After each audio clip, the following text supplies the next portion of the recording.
Don't forget to subscribe. Afterwards, the wisest and most spiritual books from the greatest authors await you every day. And now buckle up, sit back and we'll begin.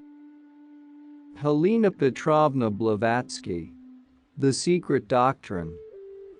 Tree, serpent, and crocodile worship. Object of horror or of adoration, men have for the serpent an implacable hatred, or prostrate themselves before its genius. Light calls it, prudence claims it, envy carries it in its heart, and eloquence on its caduceus. In hell it arms the whip of the Furies, in heaven eternity makes of it its symbol. De Chateaubriand. The Ophites asserted that there were several kinds of genii, from God to man, that the relative superiority of these was decided by the degree of light that was accorded to each, and they maintained that the serpent had to be constantly called upon, and to be thanked for the signal service it had rendered humanity. For it taught Adam that if he ate of the fruit of the tree of knowledge of good and evil, he would raise his being immensely by the learning and wisdom he would thus acquire. Such was the exoteric reason given. It is easy to see whence is the primal idea of the dual, Janus-like character of the serpent, the good and the bad. This symbol is one of the most ancient, because the reptile preceded the bird, and the bird the mammal.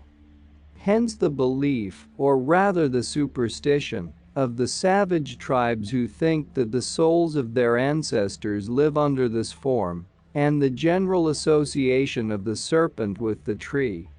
The legends about the various meanings it represents are numberless, but, as most of them are allegorical, they have now passed into the class of fables based on ignorance and dark superstition.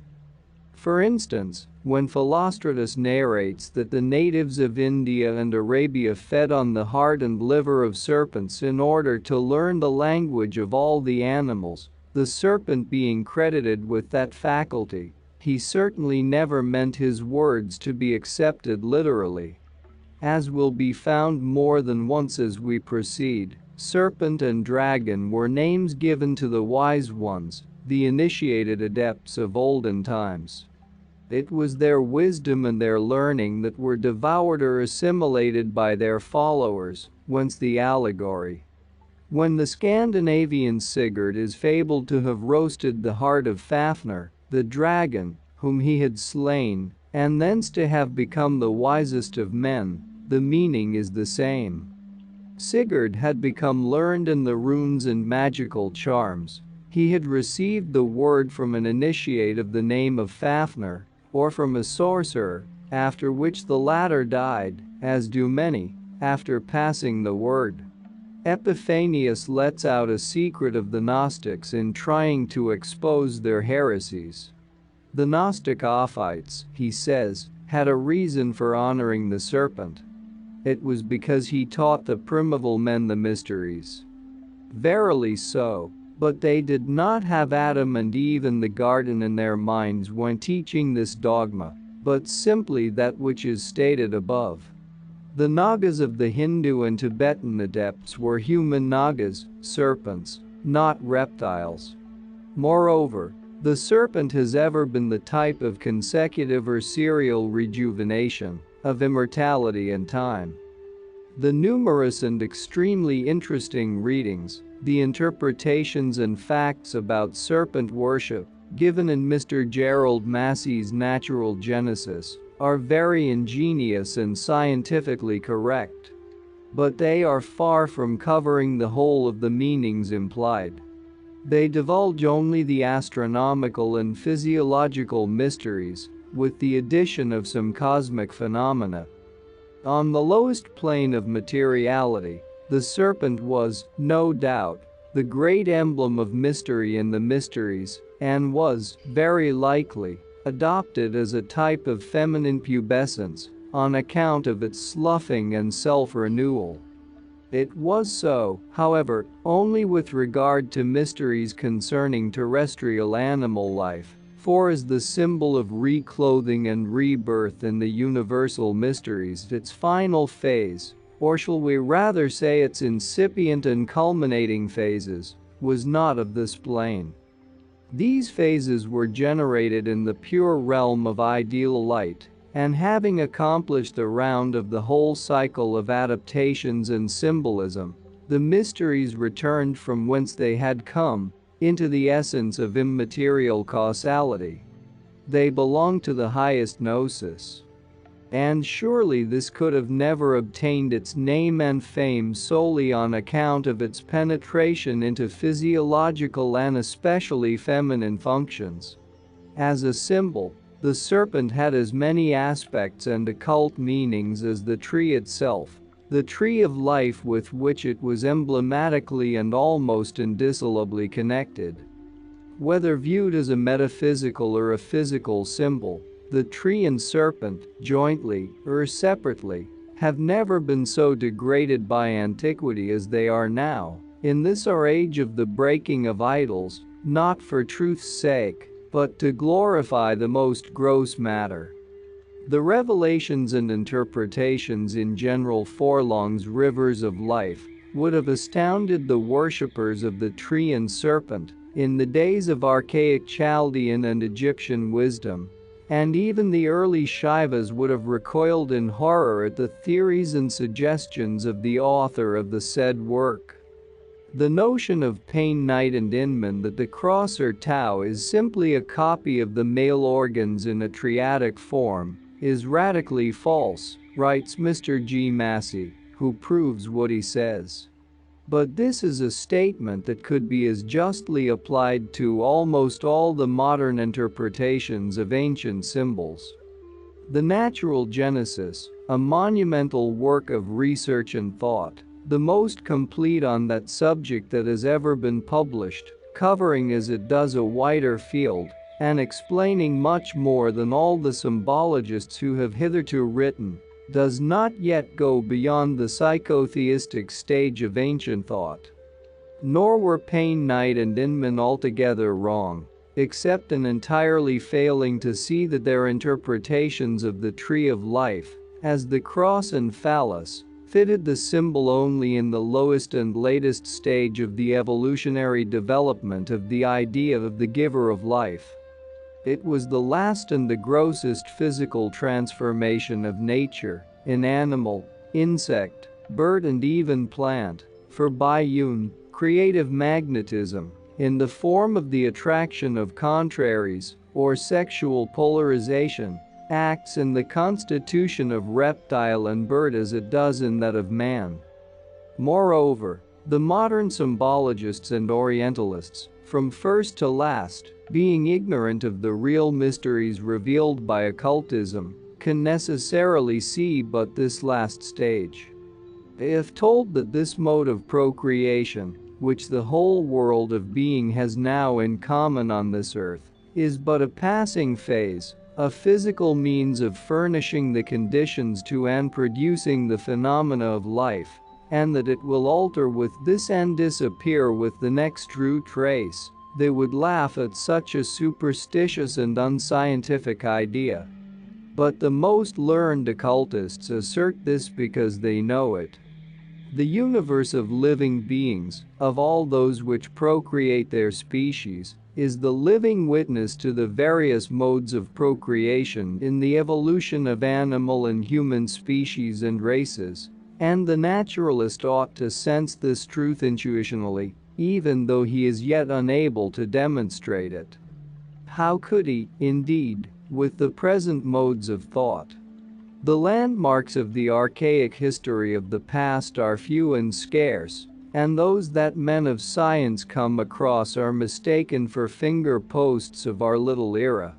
Even so-called universal history embraces but a tiny field in the almost boundless space of the unexplored regions of our latest, fifth root race. Hence, every fresh signpost, every new glyph of the hoary past that is discovered, is added to the old stock of information, to be interpreted on the same lines of pre-existing conceptions, and without any reference to the special cycle of thought which that particular glyph may belong to.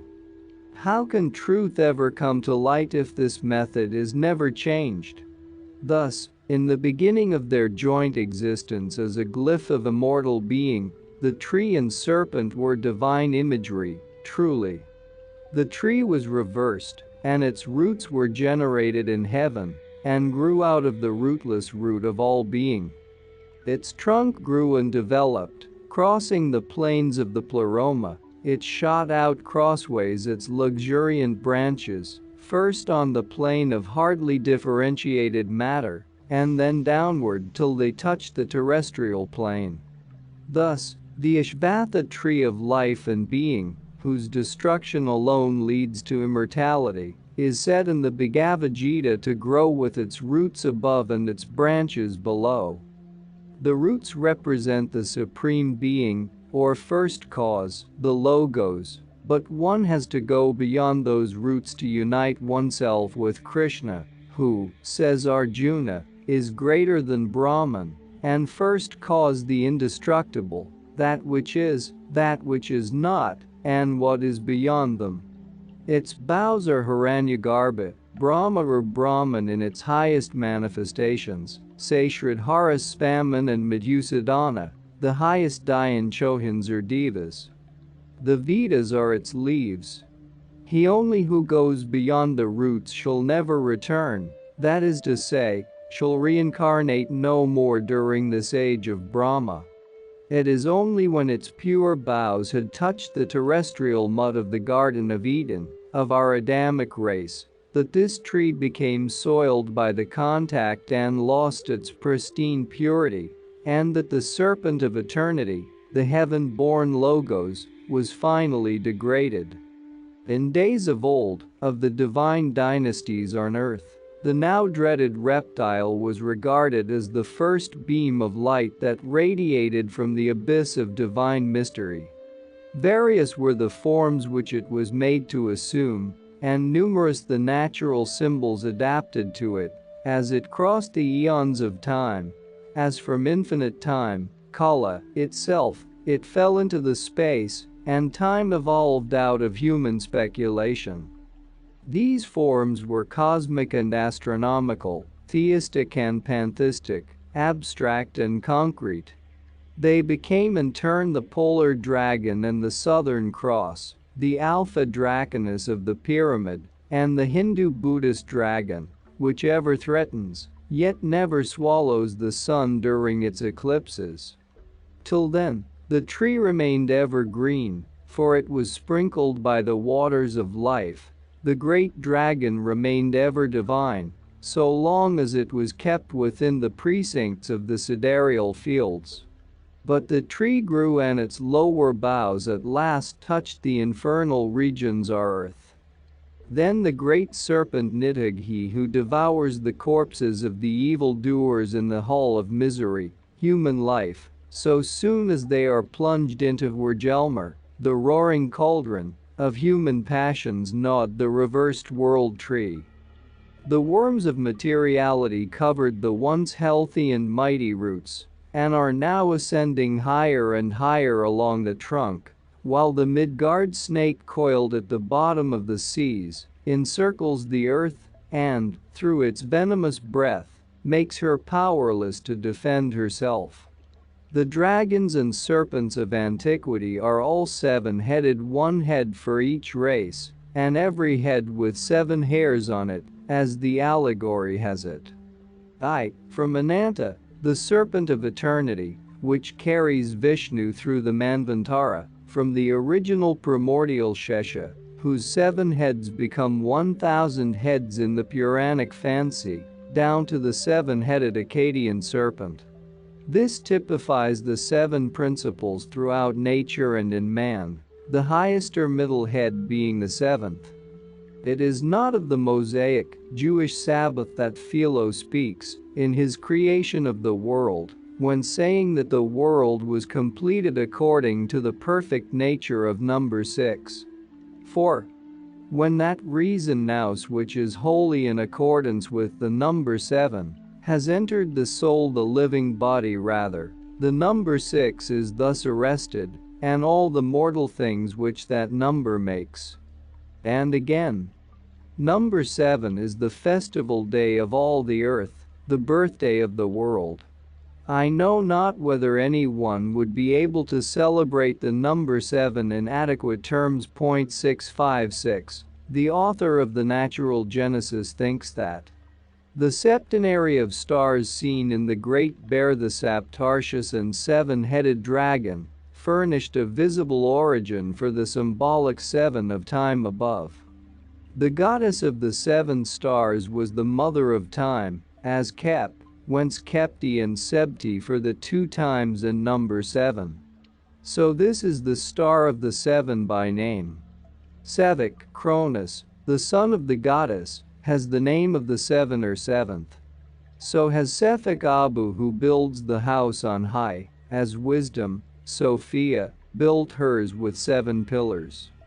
The primary chronotypes were 7, and thus the beginning of time in heaven is based on the number and the name of 7, on account of the starry demonstrators. The 7 stars as they turned round annually kept pointing, as it were, with the forefinger of the right hand, and describing a circle in the upper and lower heaven. The number 7 naturally suggested a measure by 7, that led to what may be termed sevening, and to the marking and mapping out of the circle in 7 corresponding divisions which were assigned to the 7 great constellations, and thus was formed the celestial heptanymus of Egypt in the heavens. When the stellar heptanymus was broken up and divided into 4 quarters, it was multiplied by 4. And the 28 signs took the place of the primary 7 constellations, the lunar zodiac of 28 signs being the registered result of reckoning 28 days to the moon, or a lunar month.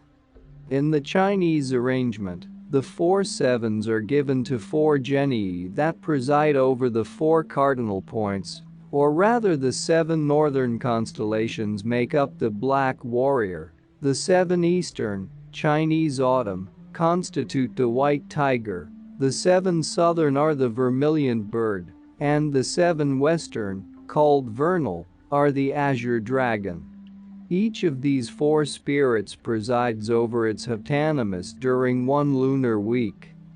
The genetrix of the first heptanymus, Tiphon of the 7 stars, now took a lunar character. In this phase we find the goddess Sefik, whose name signifies number 7, is the feminine word, or logos in place of the mother of time, who was the earlier word, as goddess of the 7 stars. The author shows that it was the goddess of the Great Bear and mother of time, who was in Egypt from the earliest times the living word, and that Sebek Cronus, whose type was the crocodile dragon, the pre-planetary form of Saturn, was called her son and consort, he was her word logos. The above is quite plain, but it was not the knowledge of astronomy only that led the ancients to the process of sevening. The primal cause goes far deeper and will be explained in its place. The above quotations are no digressions. They are brought forward as showing a. The reason why a full initiate was called a dragon, a snake, a naga, and b. that our septenary division was used by the priests of the earliest dynasties in Egypt for the same reason and on the same basis as by us. This needs further elucidation, however. As already stated, what Mr. Gerald Massey calls the 4 genii of the 4 cardinal points, and the Chinese, the Black Warrior, White Tiger, Vermilion Bird, and Azure Dragon, are called in the secret books, the 4 hidden dragons of wisdom, and the celestial Nagas. Now, the 7-headed or septenary dragon logos is shown to have, in course of time, been split up, so to speak, into 4 heptonymic parts or 28 portions. Each week has a distinct occult character in the lunar month. Each day of the 28 has its special characteristics. For each of the 12 constellations, whether separately or in combination with other signs, has an occult influence either for good or for evil. This represents the sum of knowledge that men can acquire on this earth, yet few are those who acquire it, and still fewer are the wise men who get to the root of knowledge symbolized by the great root dragon, the spiritual logos of these visible signs. But those who do receive the name of dragons, and they are the errats of the four truths of the 28 faculties or attributes, and have always been so called. The Alexandrian Neoplatonists asserted that to become real Chaldees or Magi, one had to master the science or knowledge of the periods of the 7 rectors of the world, in whom is all wisdom. And Jamblichus is credited with another version, which does not, however, alter the meaning, for he says, "The Assyrians have not only preserved the records of 7 and 20 myriads of years, as Hipparchus says they have, but likewise of the whole apocatastases and periods of the 7 rulers of the world. The legends of every nation and tribe, whether civilized or savage, point to the once universal belief in the great wisdom and cunning of the serpents. They are charmers. They hypnotize the bird with their eye, and man himself very often does not overcome their fascinating influence. Therefore the symbol is a most fitting one. The crocodile is the Egyptian dragon.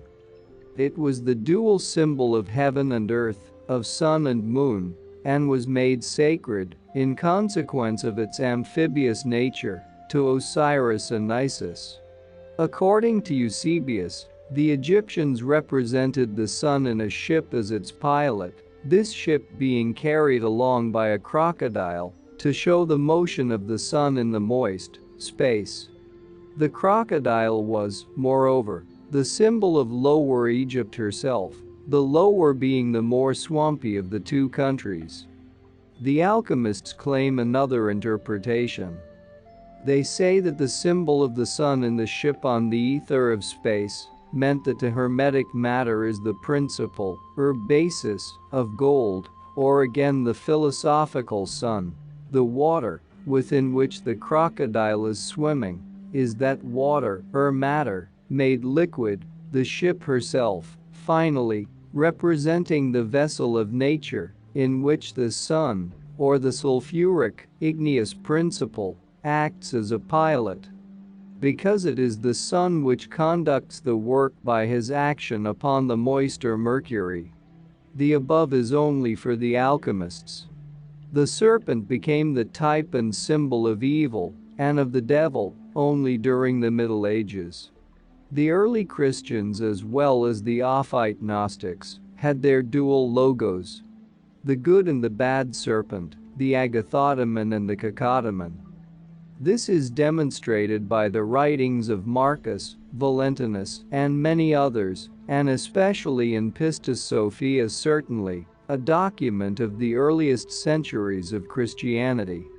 On the marble sarcophagus of a tomb, discovered in 1852 near the Porta Pia, one sees the scene of the adoration of the Magi, or else, remarks the late C.W. King, in the Gnostics and Their Remains, the prototype of that scene, the birth of the new sun. The mosaic floor exhibited a curious design which might have represented either Isis suckling the babe Harpocrates, or the Madonna nursing the infant Jesus. In the smaller sarcophagi that surrounded the larger one, many leaden plates rolled like scrolls were found, 11 of which can still be deciphered.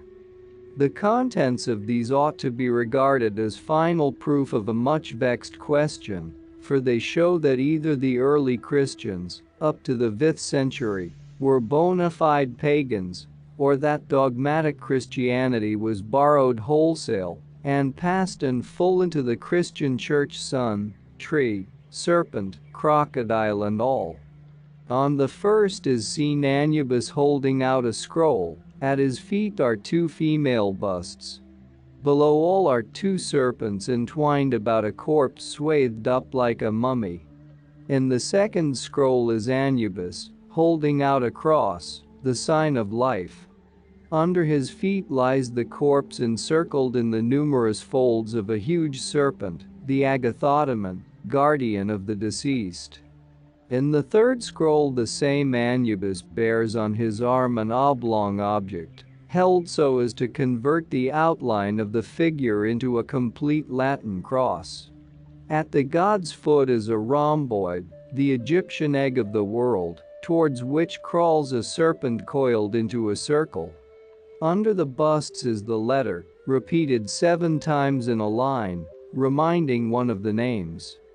Very remarkable also is the line of characters, apparently palmyrene, upon the legs of the first Anubis.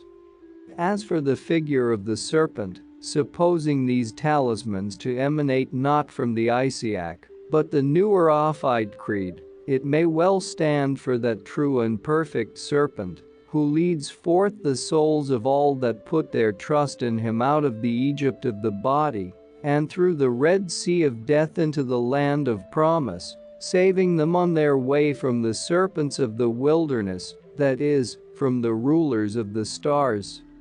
And this true and perfect serpent is the 7-lettered God who is now credited with being Jehovah, and Jesus one with him. To this 7-voweled God the candidate for initiation is sent by the first mystery in the Pistis Sophia, a work earlier than St. John's Revelation, and evidently of the same school. The serpent of the 7 thunders uttered these 7 vowels, but seal up those things which the 7 thunders uttered, and write them not, says Revelation. Do ye seek after these mysteries? Inquires Jesus in Pistis Sophia. No mystery is more excellent than they the 7 vowels, for they shall bring your souls unto the light of lights, i.e., true wisdom. Nothing, therefore, is more excellent than the mysteries which ye seek after, saving only the mystery of the 7 vowels and their 49 powers, and the numbers thereof. In India, it was the mystery of the 7 fires and their 49 fires or aspects, or the numbers thereof. These 7 vowels are represented by the swastika signs on the crowns of the 7 heads of the serpent of eternity, in India, among esoteric Buddhists in Egypt, in Chaldea, etc., and among the initiates of every other country.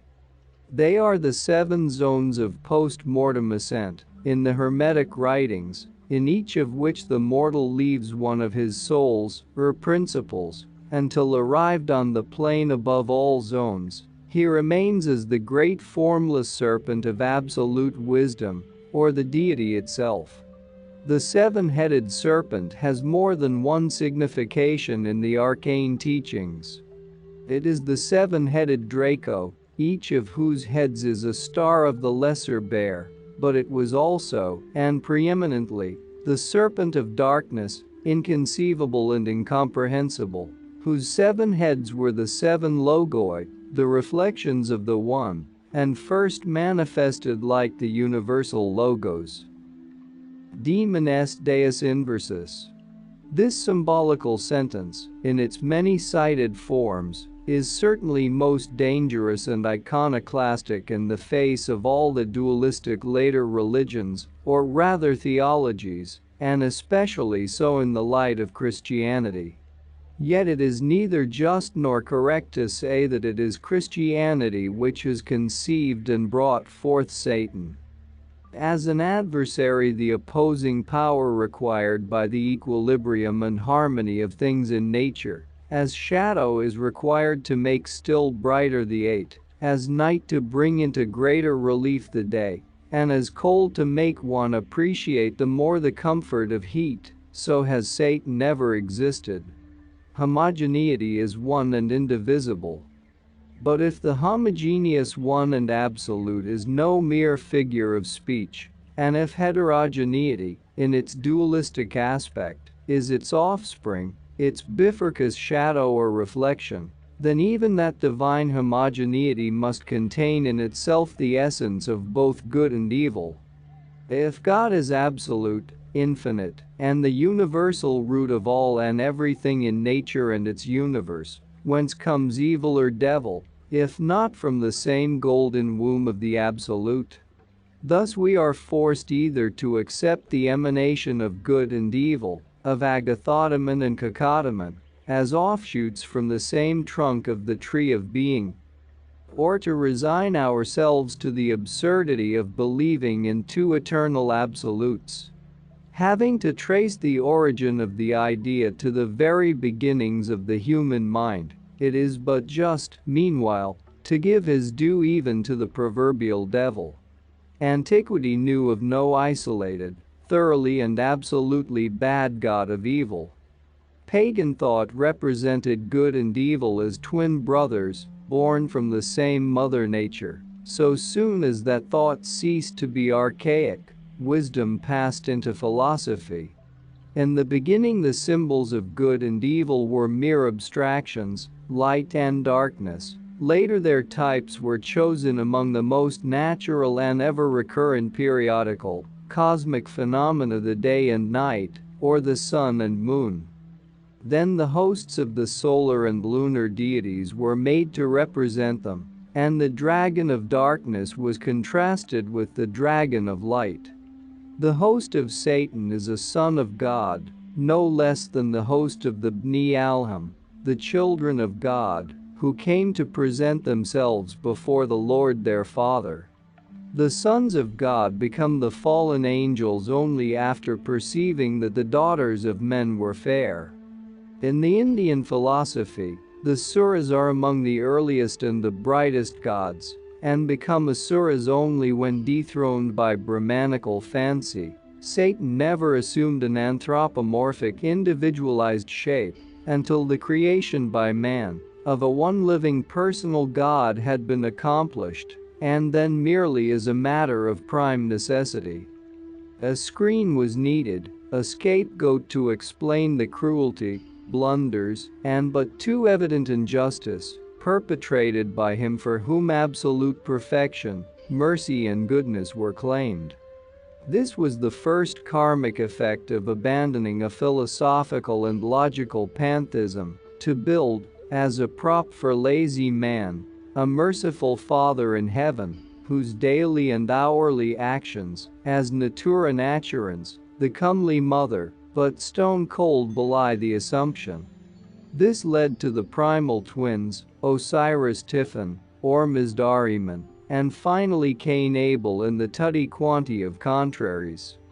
Having commenced by being synonymous with nature, God the Creator, ended by being made its author. Pascal settles the difficulty very cunningly by saying, nature has perfections, in order to show that she is the image of God, and defects, in order to show that she is only his image. The further back one recedes into the darkness of the prehistoric ages, the more philosophical does the prototypic figure of the later Satan appear. The first adversary in individual human form that one meets with in old Puranic literature is one of her greatest Trishas and yogis, Narada, surnamed the Strife Maker. And he is a Brahmaputra, a son of Brahma, the male. But of him later on. Who the great deceiver really is, one can ascertain by searching for him, with open eyes and an unprejudiced mind, in every old cosmogony and scripture. It is the anthropomorphized demiurge, the creator of heaven and earth, when separated from the collective hosts of his fellow creators, whom, so to speak, he represents and synthesizes. It is now the god of theologies. The wish is father to the thought. Once upon a time, a philosophical symbol left to perverse human fancy, afterwards, fashioned into a fiendish, deceiving, cunning, and jealous god. As the dragons and other fallen angels are described in other parts of this work, a few words upon the much slandered Satan will be sufficient. The student will do well to remember that, with every people, except the Christian nations, The devil is to this day no worse an entity than the opposite aspect in the dual nature of the so-called creator. This is only natural. One cannot claim God as the synthesis of the whole universe, as omnipresent and omniscient and infinite, and then divorce him from evil. As there is far more evil than good in the world, it follows on logical grounds that either God must include evil, or stand as the direct cause of it, or else surrender his claims to absoluteness. The ancients understood this so well that their philosophers, now followed by the Kabbalists, defined evil as the lining of God or good, demon est deus inversus, being a very old adage. Indeed, evil is but an antagonizing blind force in nature. It is reaction, opposition, and contrast, evil for some, good for others. There is no malum in sea, only the shadow of light, without which light could have no existence, even in our perceptions. If evil disappeared, good would disappear along with it from earth. The old dragon was pure spirit before he became matter, passive before he became active. In the Syro-Chaldean magic, both Office and Aphiomorphos are joined in the zodiac, in the sign of the androgyne Virgo Scorpio. Before its fall on earth, the serpent was Office Christos, and after its fall it became Aphiomorphos Christos. Everywhere the speculations of the Kabbalists treat of evil as a force, which is antagonistic, but at the same time essential, to good, as giving it vitality and existence, which it could never have otherwise. There would be no life possible, in the Mayavic sense, without death, no regeneration and reconstruction without destruction. Plants would perish in eternal sunlight, and so would man, who would become an automaton without the exercise of his free will and his aspiring towards that sunlight, which would lose its being and value for him had he nothing but light. Good is infinite and eternal only in the eternally concealed from us, and this is why we imagine it eternal. On the manifested planes, one equilibrates the other. Few are those theists, believers in a personal God, who do not make of Satan the shadow of God, or who, confounding both, do not believe they have a right to pray to their idol, asking its help and protection for the exercise of and immunity for their evil and cruel deeds. Lead us not into temptation is addressed daily to our Father in heaven and not to the devil by millions of Christian hearts. This they do, repeating the very words put into the mouth of their Savior, and yet do not give one thought to the fact that their meaning is contradicted point blank by James, the brother of the Lord. Let due man say when he is tempted, I am tempted of God. For God cannot be tempted with evil, neither tempteth he any man. Why, then, say that it is the devil who tempts us, when the Church teaches us, on the authority of Christ, that it is God who does so? Open any pious volume in which the word temptation is defined in its theological sense, and forthwith you find two definitions. 1. Those afflictions and troubles whereby God tries his people. 2. Those means and enticements which the devil makes use of to ensnare and allure mankind. Accepted literally, the teachings of Christ and James contradict each other, and what dogma can reconcile the two if the occult meaning is rejected? Between the alternative allurements, wise will be that philosopher who will be able to decide where God disappears to make room for the devil. Therefore, when we read that the devil is a liar and the father of it that is an incarnate lie, and are also told in the same breath that Satan, the devil, was a son of God and the most beautiful of his archangels, rather than believe that Father and Son are a gigantic personified and eternal lie, We prefer to turn to pantheism and to pagan philosophy for information. Once that the key to Genesis is in our hands, the scientific and symbolical Kabbalah unveils the secret.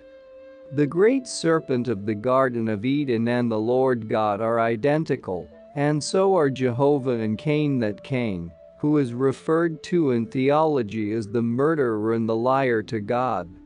Jehovah tempts the king of Israel to number the people, and Satan tempts him to do the same in another place. Jehovah turns into the fiery serpents to bite those he is displeased with, and Jehovah informs the brazen serpent that heals them. These short and seemingly contradictory statements in the Old Testament contradictory because the two powers are separated instead of being regarded as the two faces of one and the same thing, or the echoes, distorted out of recognition by exotericism and theology, of the universal and philosophical dogmas in nature, so well understood by the primitive sages. We find the same groundwork in several personifications in the Puranas, only far more ample and philosophically suggestive. Thus Pulastya, a son of God, one of the first progeny, is made the progenitor of demons, the Rakshasas, the tempters and the devourers of men. Pishacha, a female demon, is a daughter of Daksha, a son of God too, and a god, and the mother of all the Pishachas. The demons, so called in the Puranas, are very extraordinary devils when judged from the standpoint of European and Orthodox views, since all of them, Danavas, Daityas, Pishachas, and Rakshasas, are represented as extremely pious, following the precepts of the Vedas, some of them even being great yajnas. But they oppose the clergy and ritualism, sacrifices and forms, just as the head yajnas do to this day in India, and are no less respected for it, though they are permitted to follow neither caste nor ritual. Hence all those Puranic giants and titans are called devils. The missionaries, ever on the watch to show, if they can, that the Hindu traditions are nothing better than a reflection of the Jewish Bible, have evolved a whole romance on the alleged identity of Pulastya with Cain, and of the Rakshasas with the Cainites, the accursed, the cause of the Nochian deluge. See the work of Abgarisio, who etymologizes Pulastya's name as meaning the rejected, hence Cain, if you please. Pulastya dwells in Kadara, he says, which means a dug-up place, a mine, and Cain is shown, in tradition and the Bible, as the first worker in metals and a miner thereof.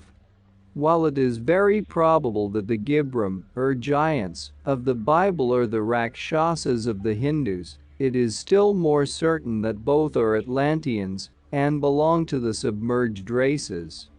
However it may be, no Satan could be more persistent in slandering his enemy, or more spiteful in his hatred, than the Christian theologians are in cursing him as the father of every evil.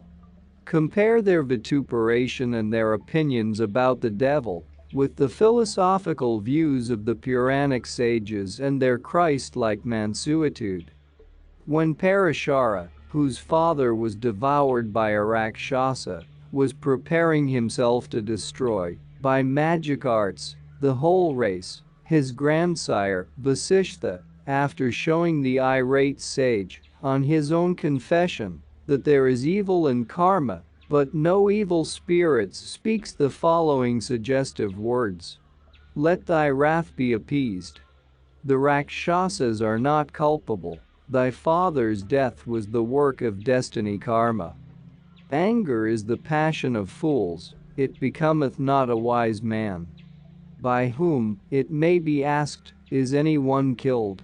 Every man reaps the consequences of his own acts. Anger, my son, is the destruction of all that man obtains and prevents the attainment of emancipation. The sages shun wrath. Be not thou, my child, subject to its influence. Let no more of those unoffending spirits of darkness be consumed, let this thy sacrifice cease. Mercy is the might of the righteous. Thus, every such sacrifice or prayer to God for help is no better than an act of black magic.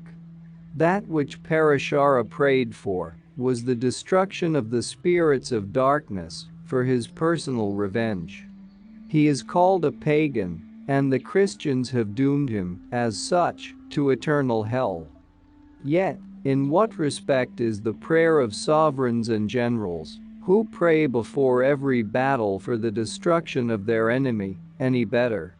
Such a prayer is in every case black magic of the worst kind, concealed like a demon Mr. Hyde under a sanctimonious Dr. Jekyll. In human nature, evil denotes only the polarity of matter and spirit, a struggle for life between the two manifested principles in space and time, which principles are one per se, inasmuch as they are rooted in the absolute. In cosmos, the equilibrium must be preserved.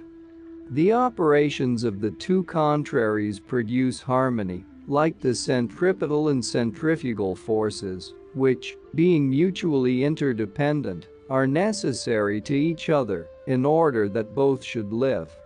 If one should be arrested, the action of the other would become immediately self-destructive. Since the personification called Satan has been amply analyzed from its triple aspect, in the Old Testament, Christian theology and the ancient Gentile attitude of thought, those who would learn more of the subject are referred to Isis Unveiled and the second part of Volume 2 of the present work. The subject is here touched upon, and fresh explanations are attempted, for a very good reason.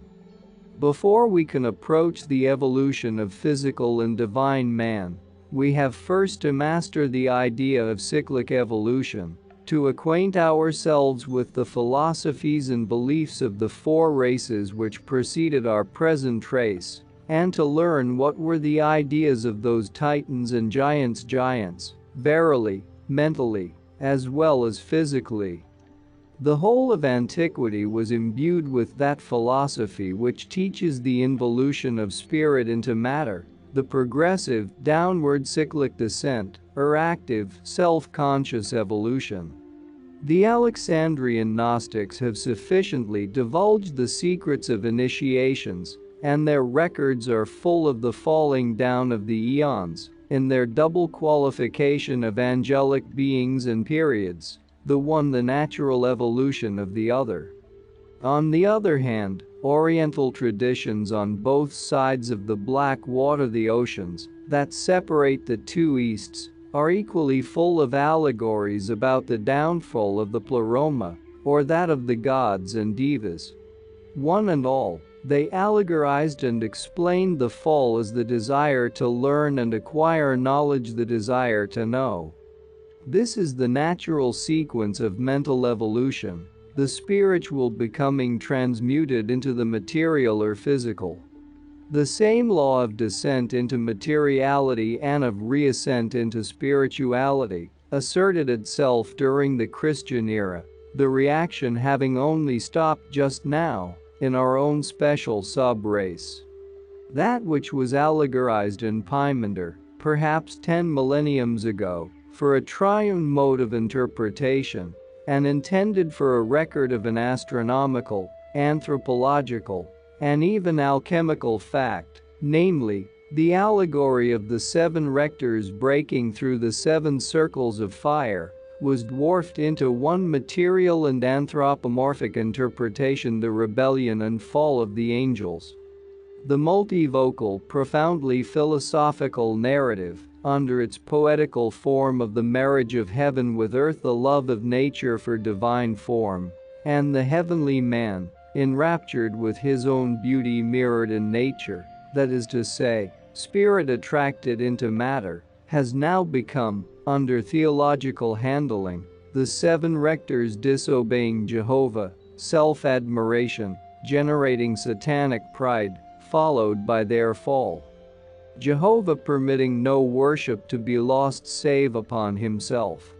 In short, the beautiful planet angels, the glorious cyclic eons of the ancients, have become synthesized in their most orthodox shape in Samuel, the chief of the demons in the Talmud, that great serpent with 12 wings that draws down after himself, in his fall, the solar system, or the Titans.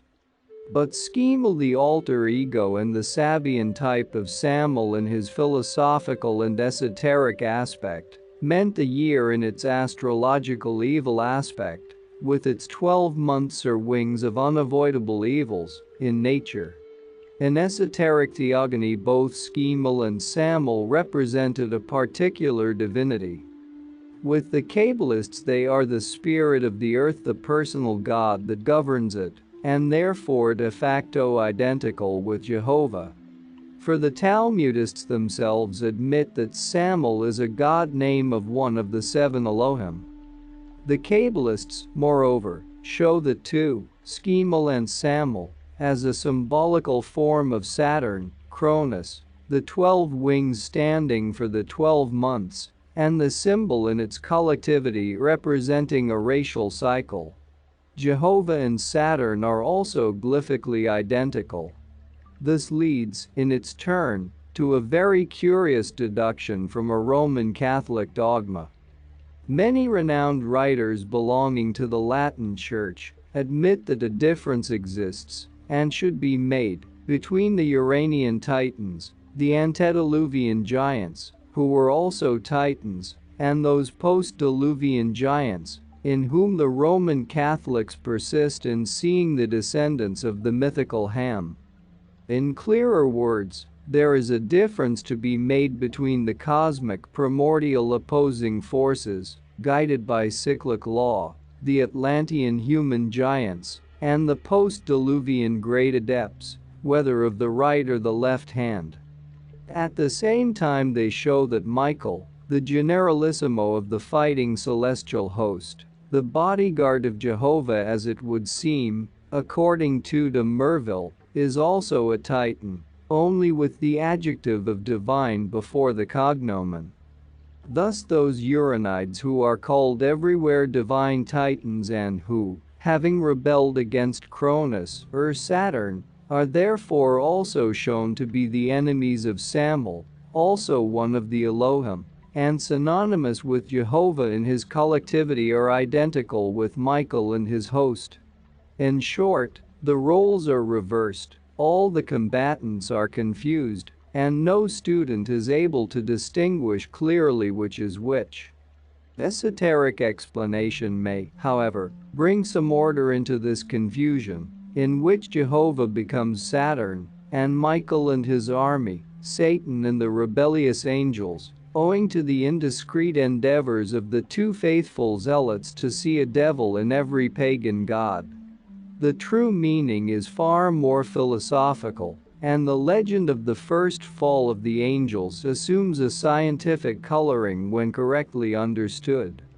Cronus stands for endless, and hence immovable duration, without beginning, without end, beyond divided time and beyond space.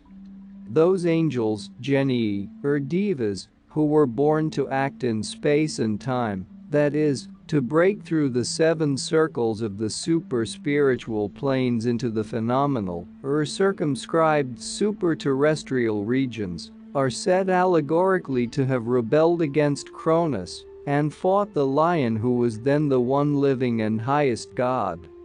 When Cronus, in his turn, is represented as mutilating Uranus, his father, the meaning of the allegory is very simple. Absolute time is made to become the finite and 451 conditioned. A portion is robbed from the whole, thus showing that Saturn, the father of the gods, has been transformed from eternal duration into a limited period. Cronus with his scythe cuts down even the longest and, to us, seemingly endless cycles, which, for all that, are limited in eternity, and with the same scythe destroys the mightiest rebels. Not one will escape the scythe of time. Praise the god or gods, or flout one or both. That scythe will not tremble 1/1,000,000th of a second in its ascending or descending course. The Titans of Hesiod's theogony were copied in Greece from the Suras and Asuras of India. These Hesiodic Titans, the Uranides, which were once upon a time numbered as only 6, have been recently discovered, in an old fragment relating to the Greek myth, to be 7, the 7th being called Forg. Thus their identity with the 7 rectors is fully demonstrated. The origin of the war in heaven and the fall has, in our mind, to be traced unavoidably to India, and perhaps far earlier than the Puranic accounts thereof. For the Tarakamaya was in a later age, and there are accounts of 3 distinct wars to be traced in almost every cosmogony. The first war happened in the night of time, between the gods and Suras, and lasted for the period of 1 divine year. On this occasion the deities were defeated by the Daityas, under the leadership of Radha. But afterwards, owing to a device of Vishnu, to whom the conquered gods applied for help, the latter defeated the Asuras. In the Vishnu Purana no interval is found between the 2 wars. In the Esoteric Doctrine, however, one war takes place before the building of the solar system, another, on Earth, at the creation of man, and a third war is mentioned as taking place at the close of the 4th race, between its adepts and those of the 5th race, that is, between the initiates of the sacred island and the sorcerers of Atlantis. We shall notice the first contest, as recounted by Parashara, and endeavor to separate the 2 accounts, which are purposely blended together. It is there stated that as the Daityas and Asuras were engaged in the duties of their respective orders, Varnas, and followed the paths prescribed by Holy Writ, practicing also religious penance, a queer employment for demons if they are identical with our devils, as it is claimed it was impossible for the gods to destroy them. The prayers addressed by the gods to Vishnu are curious, as showing the ideas involved in an anthropomorphic deity.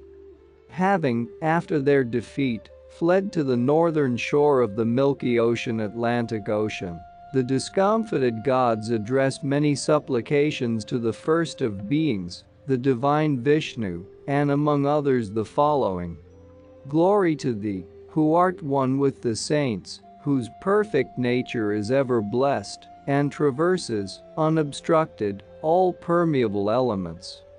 Glory to thee, who art one with the serpent race, double-tongued, impetuous, cruel, insatiate of enjoyment and abounding with wealth. Glory to thee, O Lord, who hast neither color nor extension, nor bulk, ghana, nor any predicable qualities, and whose essence, rupa, purest of the pure, is appreciable only by holy Paramarshas, the greatest of sages or rishis.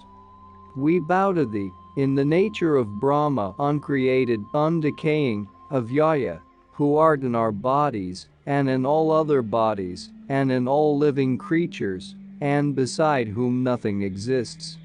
We glorify that Vasudeva, the Lord of all, who is without soil, the seed of all things, exempt from dissolution, unborn, eternal, being, in essence, Paramapadatmavat, beyond the condition of spirit, and, in substance, Rupa, the whole of this universe. The above is quoted as an illustration of the vast field offered by the Puranas to adverse and erroneous criticism by every European bigot who forms an estimate of an alien religion on mere external evidence. Any man accustomed to subject what he reads to thoughtful analysis will see at a glance the incongruity of addressing the accepted unknowable, the formless and attributeless absolute, such as the Vedantins define Brahman, as being one with the serpent race, double-tongued, cruel and insatiable, thus associating the abstract with the concrete and bestowing adjectives on that which is free from any limitations and conditionless. Even Professor Wilson, who, after living surrounded by Brahmins and Pandits in India for so many years, ought to have known better. Even that scholar lost no opportunity of criticizing the Hindu scriptures on this account. Thus, he exclaims, "The Puranas constantly teach incompatible doctrines. According to this passage, the Supreme Being is not the inert cause of creation only, but exercises the functions of an active providence." The commentator quotes a text of the Veda in support of this view. Universal soul entering into men governs their conduct. Incongruities, however, are as frequent in the Vedas as in the Puranas. Less frequent, in sober truth, than in the Mosaic Bible. But prejudice is great in the hearts of our Orientalists, especially in those of reverend scholars. Universal soul is not the inert cause of creation or para, Brahman, but simply that which we call the sixth principle of intellectual cosmos, on the manifested plane of being. It is Mahat or Mahabhuti, the great soul, the vehicle of spirit, the first primeval reflection of the formless cause, and that which is even beyond spirit. So much for Professor Wilson's uncalled for fling at the Puranas. As for the apparently incongruous appeal to Vishnu by the defeated gods, the explanation is there, in the text of Vishnu Purana, if Orientalists would only notice it. There is Vishnu as Brahma, and Vishnu in his two aspects, philosophy teaches. There is but one Brahman, essentially Prakriti and spirit. This ignorance is truly and beautifully expressed in the praise of the Yajans to Brahma, the upholder of the earth, when they say, "Those who have not practiced devotion conceive erroneously of the nature of the world. The ignorant, who do not perceive that this universe is of the nature of wisdom, and judge of it as an object of perception only, are lost in the ocean of spiritual ignorance. But they who know true wisdom, and whose minds are pure, behold this whole world as one with divine knowledge, as one with thee, O God. Be favorable, O universal spirit." Therefore, it is not Vishnu, the inert cause of creation, which exercised the functions of an active providence, but the universal soul, that which, in its material aspect, Eliphaz Levi calls astral light. And this soul is, in its dual aspect of spirit and matter, the true anthropomorphic God of the theists, for this God is a personification of that universal creative agent, both pure and impure, owing to its manifested condition and differentiation in this Mayavic world. God and devil, truly. But Professor Wilson failed to see how Vishnu, in this character, closely resembles the Lord God of Israel, especially in his policy of deception, temptation, and cunning. In the Vishnu Purana this is made as plain as can be. For it is said there, that, at the conclusion of their prayers, statra, the gods beheld the sovereign deity Hari, Vishnu, armed with the shell, the discus, and the mace, riding on Garuda. Now Garuda is the Manvantaric cycle, as will be shown in its place. Vishnu, therefore, is the deity in space and time, the peculiar god of the Vaishnavas. Such gods are called in esoteric philosophy tribal or racial, that is to say, one of the many Dionysian gods, or Elohim, one of whom was generally chosen for some special reason by a nation or a tribe, and thus became gradually a god above all gods, the highest god, as Jehovah, Osiris, Bel, or any other of the seven regents. The tree is known by its fruit, the nature of a god by his actions. We must either judge these actions by the dead-letter narratives, or must accept them allegorically.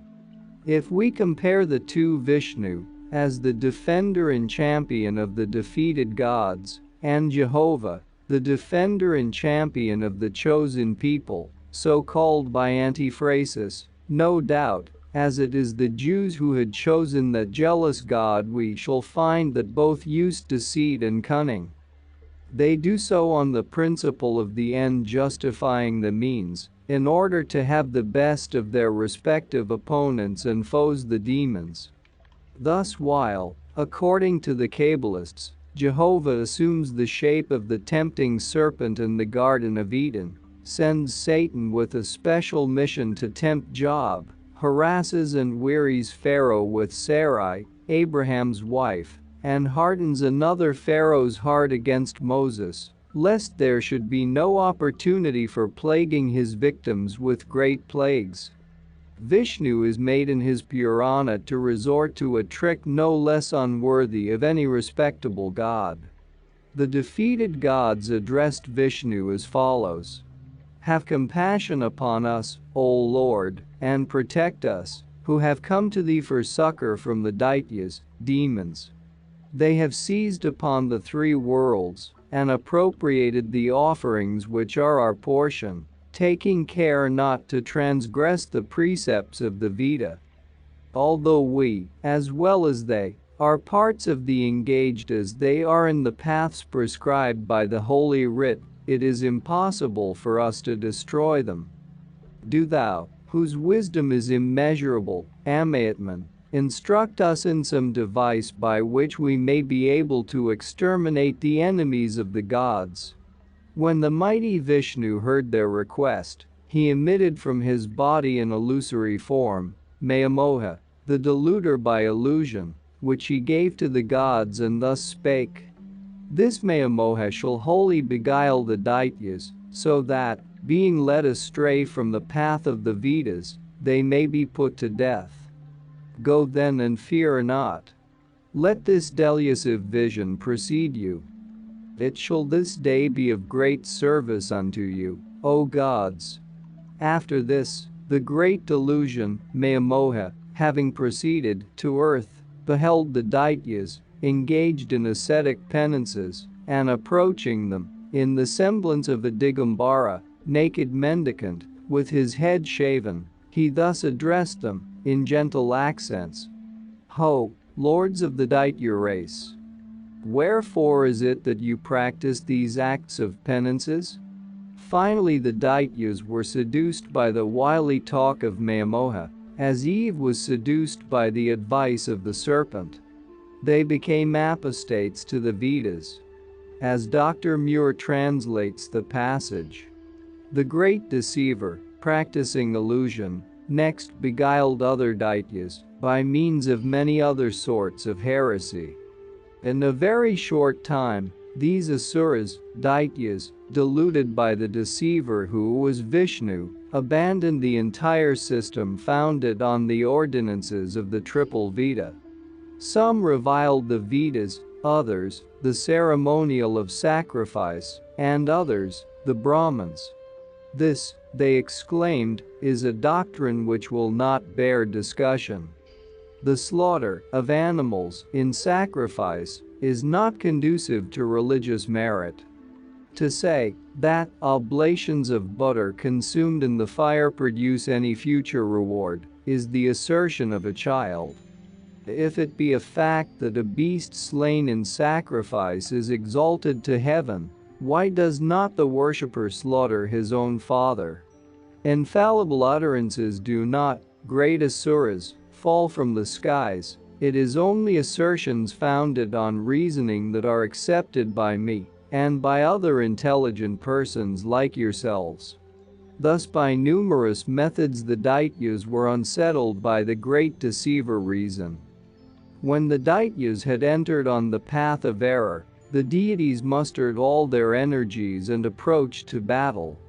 Then followed a combat between the gods and the asuras, and the latter, who had abandoned the right road, were smitten by the former. In previous times they had been defended by the armor of righteousness which they bore, but when that had been destroyed, they also perished. Whatever may be thought of the Hindus, no enemy of theirs can regard them as fools.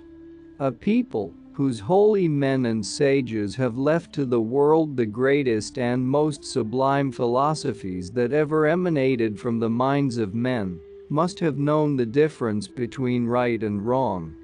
Even a savage can discern white from black, good from bad, and deceit from sincerity and truthfulness.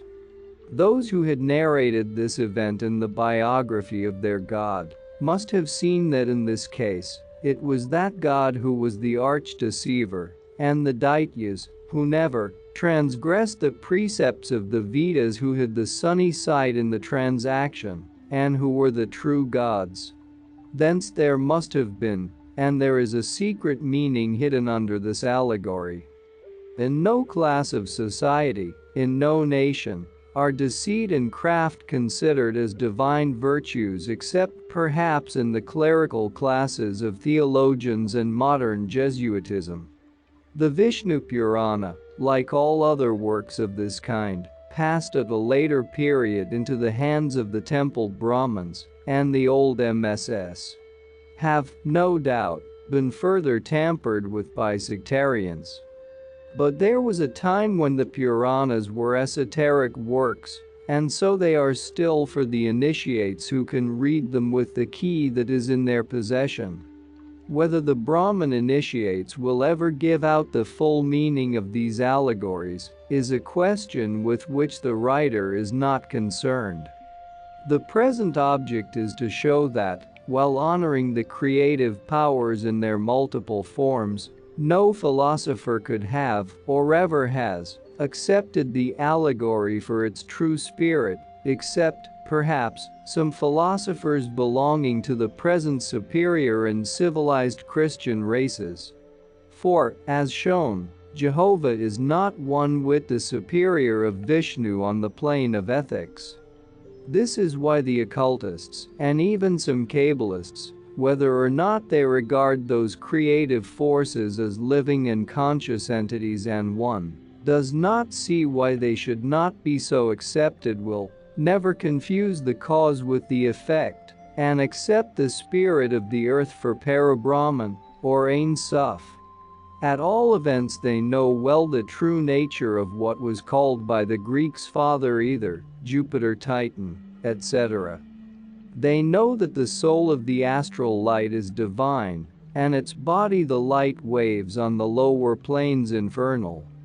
This light is symbolized by the magic head in the Zohar, the double face on the double pyramid, the black pyramid rising against a pure white ground, with a white head and face within its black triangle, the white pyramid, inverted, the reflection of the first in the dark waters showing the black reflection of the white face. This is the astral light, or demon est deus inversus. The theogony of the creative gods. To thoroughly comprehend the idea underlying every ancient cosmology necessitates the study and comparative analysis of all the great religions of antiquity, for it is only by this method that the root idea can be made plain. Exact science, could it soar so high, in tracing the operations of nature to their ultimate and original sources, would call this idea the hierarchy of forces.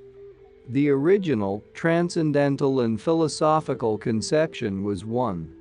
But as systems began to reflect more and more with every age the idiosyncrasies of nations, and as the latter, after separating, settled into distinct groups, each evolving along its own national or tribal groove, the main idea gradually became veiled by the overgrowth of human fancy. While in some countries the forces, or rather the intelligent powers of nature, received divine honors to which they were hardly entitled, in others, as now in Europe and the other civilized lands, the very thought of such forces being endowed with intelligence seems absurd, and is proclaimed unscientific. Therefore, one finds relief in such statements as are found in the introduction to Asgard and the Gods, Tales and Traditions of Our Northern Ancestors, edited by W. Anson, who says, although in Central Asia, or on the banks of the Indus, in the land of the pyramids, and in the Greek and Italian peninsulas, and even in the north, whither Celts, Teutons and Slavs wandered, the religious conceptions of the people have taken different forms, yet their common origin is still perceptible. We point out this connection between the stories of the gods and the deep thought contained in them, and their importance, in order that the reader may see that it is not a magic world of erratic fancy which opens out before him, but that life and nature formed the basis of the existence and action of these divinities. And though it is impossible for any occultist or student of Eastern esotericism to concur in the strange idea that the religious conceptions of the most famous nations of antiquity are connected with the beginnings of civilization amongst the Germanic races, he is yet glad to find such truths expressed as that these fairy tales are not senseless stories written for the amusement of the idle. They embody the profound religion of our forefathers. Precisely so. Not only their religion, but likewise their history. For a myth, in Greek, means oral tradition, passed from mouth to mouth from one generation to the other, and even in the modern etymology, the term stands for a fabulous statement conveying some important truth. A tale of some extraordinary personage whose biography has become overgrown, owing to the veneration of successive generations, with rich popular fancy, but which is no wholesale fable. Like our ancestors, the primitive Aryans, we believe firmly in the personality and intelligence of more than one phenomenon-producing force in nature. As time rolled on, the archaic teaching grew dimmer, and the nations more or less lost sight of the highest and one principle of all things, and began to transfer the abstract attributes of the causeless cause to the caused effects, which became in their turn causative, the creative powers of the universe. The great nations thus acted from fear of profaning the idea, the smaller, because they either failed to grasp it or lacked the power of philosophic conception needed to preserve it in all its immaculate purity. But one and all, with the exception of the latest Aryans, now become Europeans and Christians, show this veneration in their cosmogonies. As Thomas Taylor, the most intuitional of all the translators of the Greek fragments, shows, no nation has ever conceived the one principle as the immediate creator of the visible universe, for no sane man would credit a planner and architect with having built with his own hands the edifice he admires. On the testimony of Damascus in his work, On First Principles, they referred to it as the unknown darkness. The Babylonians passed over this principle in silence.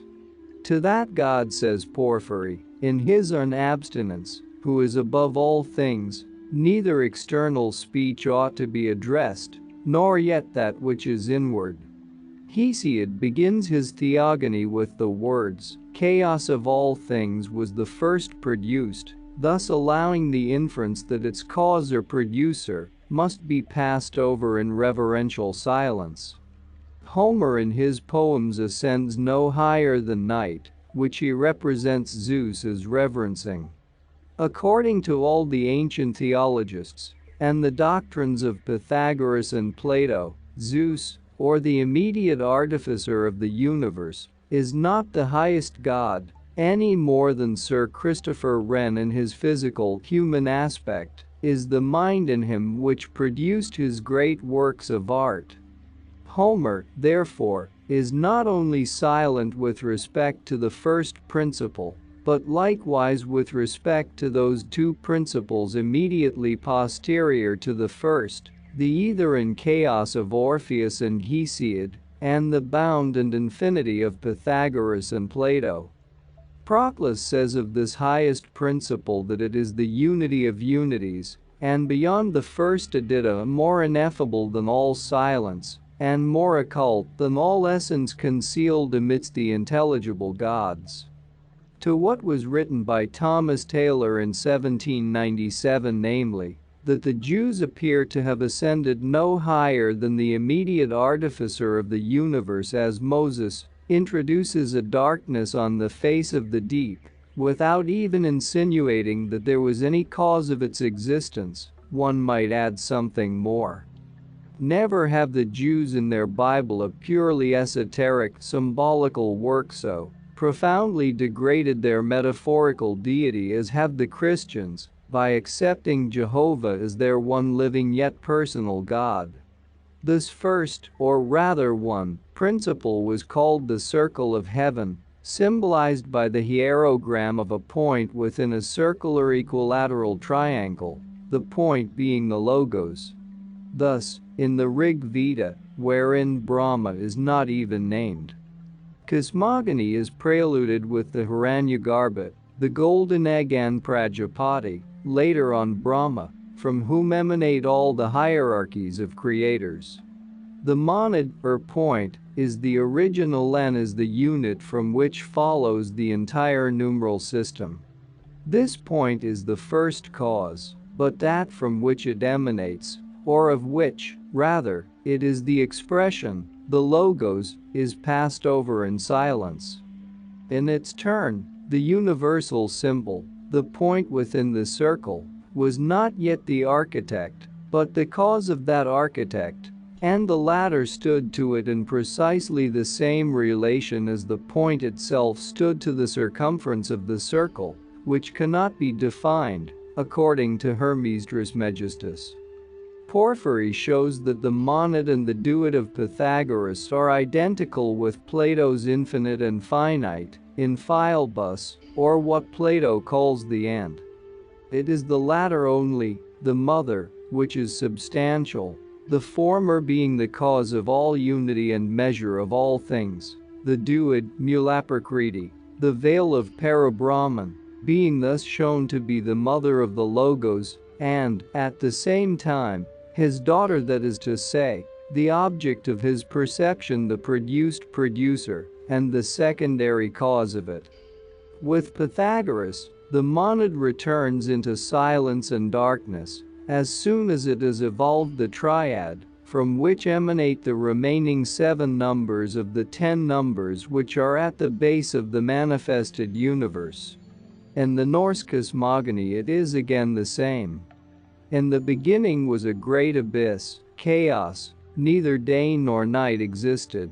The abyss was Janungagup, the yawning gulf, without beginning, without end.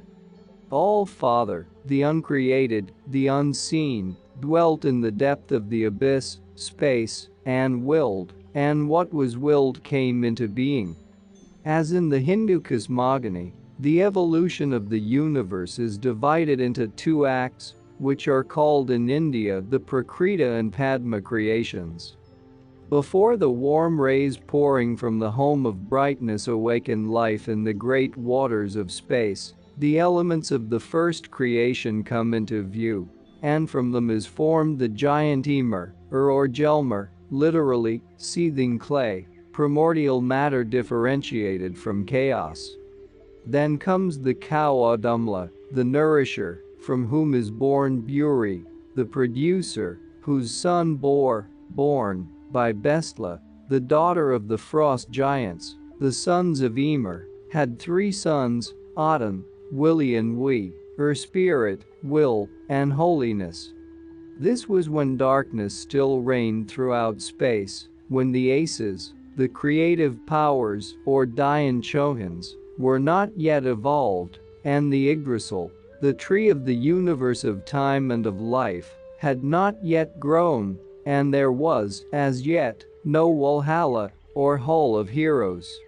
The Scandinavian legends of creation, of our earth and world, begin with time and human life. All that precedes it is for them darkness, wherein all Father, the cause of all, dwells. As observed by the editor of Asgard and the Gods, though these legends have in them the idea of that All-Father, the original cause of all, he is scarcely more than mentioned in the poems, not, as he thinks, because before the preaching of the gospel, the idea could not rise to distinct conceptions of the eternal, but on account of its deep esoteric character. Therefore, all the creative gods, or personal deities, begin at the secondary stage of cosmic evolution. Zeus is born in, and out of Cronus time. So is Brahma the production and emanation of Kala, eternity and time Kala, being one of the names of Vishnu. Hence we find Aten, the father of the gods and of the Aces, as Brahma is the father of the gods and of the Asuras, and hence also the androgyne character of all the chief creative gods, from the second monad of the Greeks down to the Saphira Adam Kadmon, the Brahma or Prajapati Vach of the Vedas, and the androgyne of Plato, which is but another version of the Indian symbol. The best metaphysical definition of primeval theogony, in the spirit of the Vedantins, may be found in the notes on the Bhagavad Gita, by T. Subbarao. Parabrahman, the unknown and the incognizable, as the lecturer tells his audience, is not ego, it is not non-ego, nor is it consciousness, it is not even Atma, but though not itself an object of knowledge, it is yet capable of supporting and giving rise to every kind of object and every kind of existence which becomes an object of knowledge. It is the one essence from which starts into existence a center of energy which he calls the Logos. This Logos is the Shabda Brahman of the Hindus, which he will not even call Ishvara, the Lord God, lest the term should create confusion in the people's minds. It is the Avalokiteshvara of the Buddhists, the verbum of the Christians in its real esoteric meaning, not in its theological disfigurement. It is the first jnata, or the ego in the cosmos, and every other ego is but its reflection and manifestation. It exists in a latent condition in the bosom of Parabrahman, at the time of Pralaya. During Manvantara it has a consciousness and an individuality of its own. It is a center of energy, but such centers of energy are almost innumerable in the bosom of Parabrahman. It must not be supposed that even this Logos is the creator, or that it is but a single center of energy. Their number is almost infinite. This is the first ego that appears in cosmos and is the end of all evolution. It is the abstract ego. This is the first manifestation or aspect of Parabrahman. When once it starts into existence as a conscious being, from its objective standpoint, Parabrahman appears to it as Mulaprakriti. Please bear this in mind, for here is the root of the whole difficulty about Purusha and Prakriti felt by the various writers on Vedantic philosophy. This Mulaprakriti is material to it, the Logos, as any material object is material to us. This Mulaprakriti is no more Parabrahman than the bundle of attributes of a pillar is the pillar itself. Parabrahman is an unconditioned and absolute reality, and Mulaprakriti is a sort of veil thrown over it. Parabrahman by itself cannot be seen as it is. It is seen by the Logos with a veil thrown over it, and that veil is the mighty expanse of cosmic matter. Parabrahman, after having appeared on the one hand as the ego, and on the other as Mulaprakriti, acts as the one energy through the Logos. And the lecturer explains what he means by this acting of something which is nothing, though it is the all, by a fine simile. He compares the logos to the sun through which light and heat radiate, but whose energy, light and heat, exist in some unknown condition in space, and are diffused in space only as visible light and heat, the sun being only the agent thereof.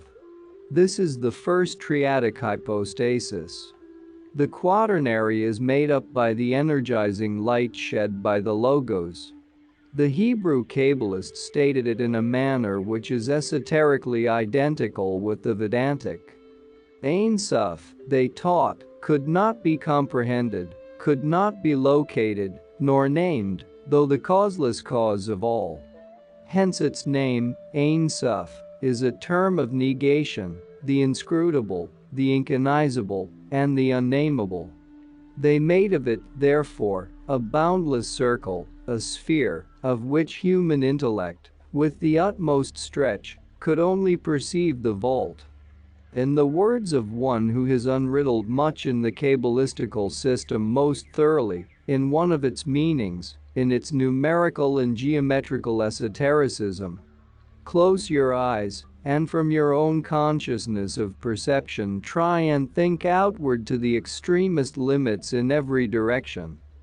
You will find that equal lines or rays of perception extend out evenly in all directions, so that the utmost effort of perception will terminate in the vault of a sphere. The limitation of this sphere will, of necessity, be a great circle, and the direct rays of thought in any and every direction must be right line radii of the circle. This, then, must be, humanly speaking, the extremest all-embracing conception of the Ein Sof manifest, which formulates itself as a geometrical figure, viz. of a circle, with its elements of curved circumference and right line diameter divided into radii.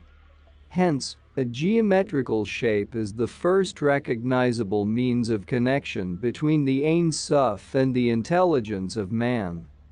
This great circle, which Eastern esotericism reduces to the point within the boundless circle, is the Avalokiteshvara, the logos or verbum, of which T sub Baro speaks.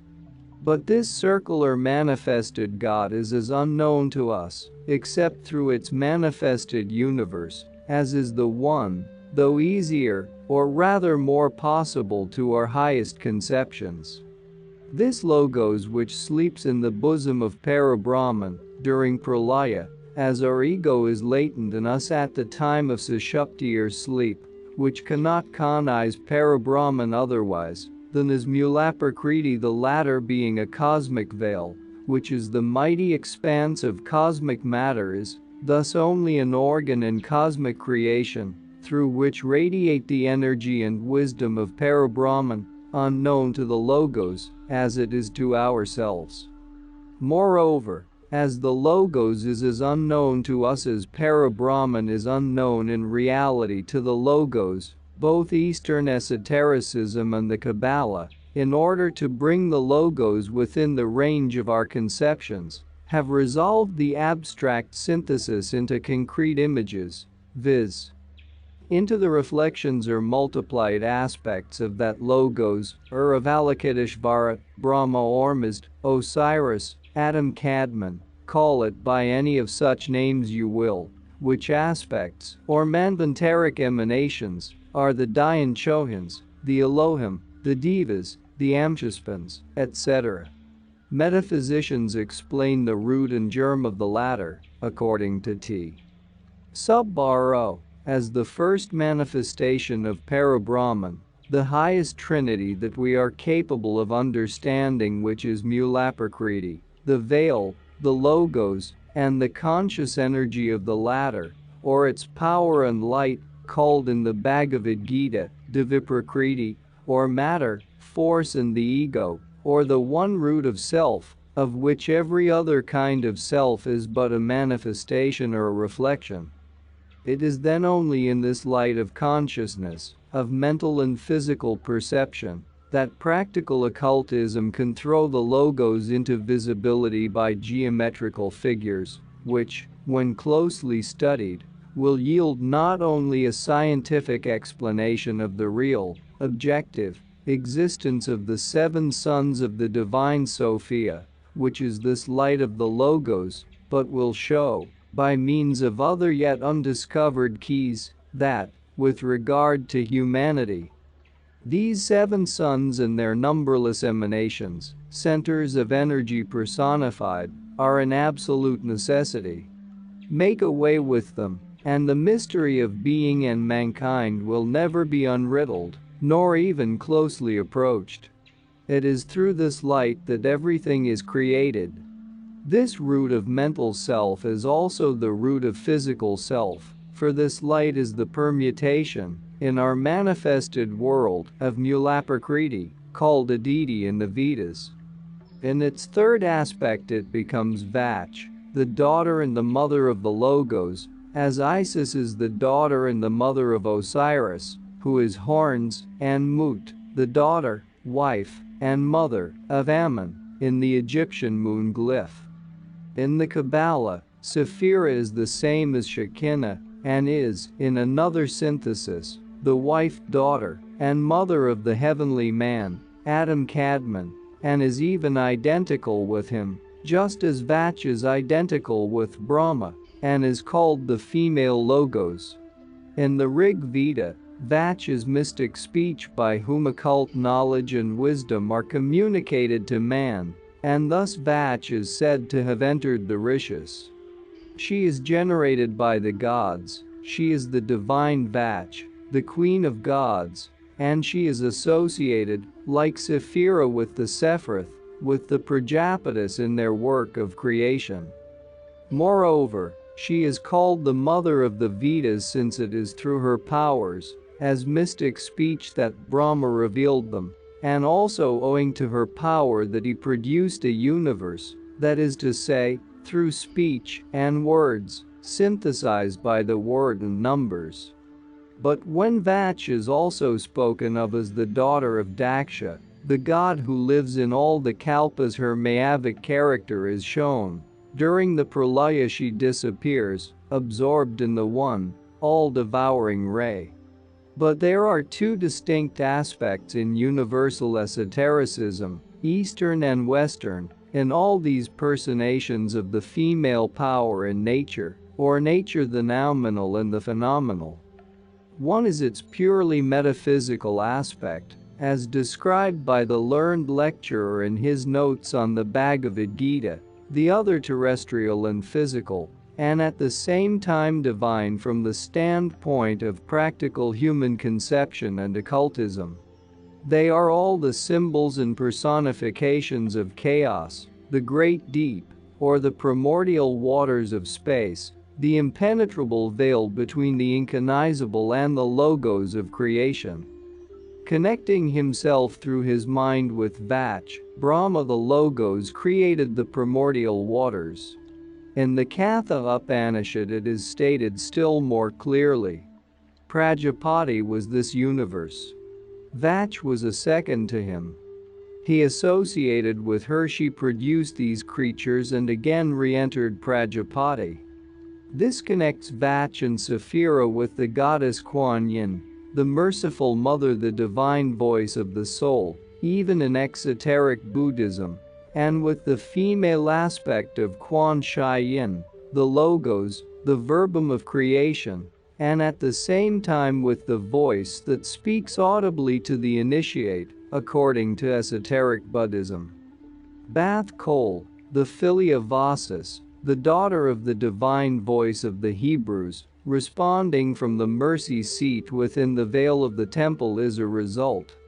And here we may incidentally point out one of the many unjust slurs thrown by the good and pious missionaries in India on the religion of the land.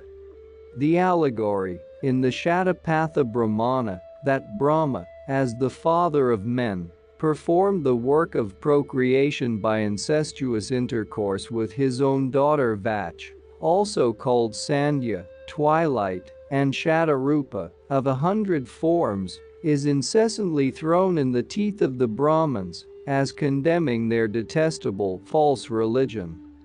Besides the fact, conveniently forgotten by the Europeans, that the patriarch Lot is shown guilty of the same crime under the human form, whereas it was under the form of a buck that Brahma, or rather Prajapati, accomplished the incest with his daughter, who had that of a hind, Rohit. The esoteric reading of the 3rd chapter of Genesis shows the same.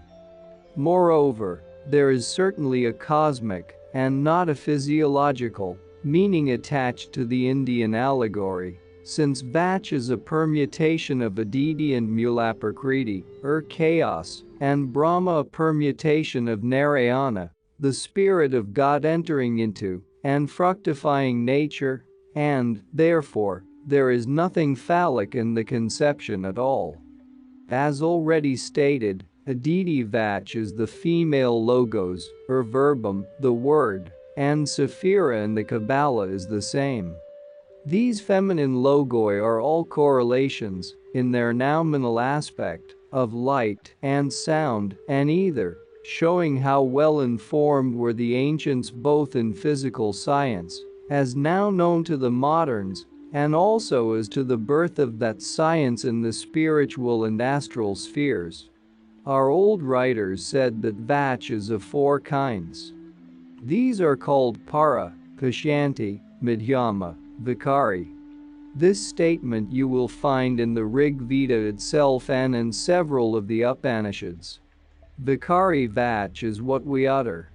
It is sound, speech, that again which becomes comprehensive and objective to one of our physical senses, and may be brought under the laws of perception. Hence, every kind of Vikari Vach exists in its Madhyama Pashyanti and ultimately in its Para form. The reason why this pranava is called Vach is this, that these 4 principles of the great cosmos correspond to these 4 forms of Vach. The whole cosmos in its objective form is Vikari Vach, the light of the logos is the Madhyama form, and the logos itself the Pashyanti form, while Parabrahman is the Para beyond the noumenon of all Namina aspect of that Vach. Thus Vach, Shekinah, or the music of the spheres of Pythagoras, are 1, if we take for our example instances in the 3 most, apparently, dissimilar religious philosophies in the world, the Hindu, the Greek and the Chaldean Hebrew.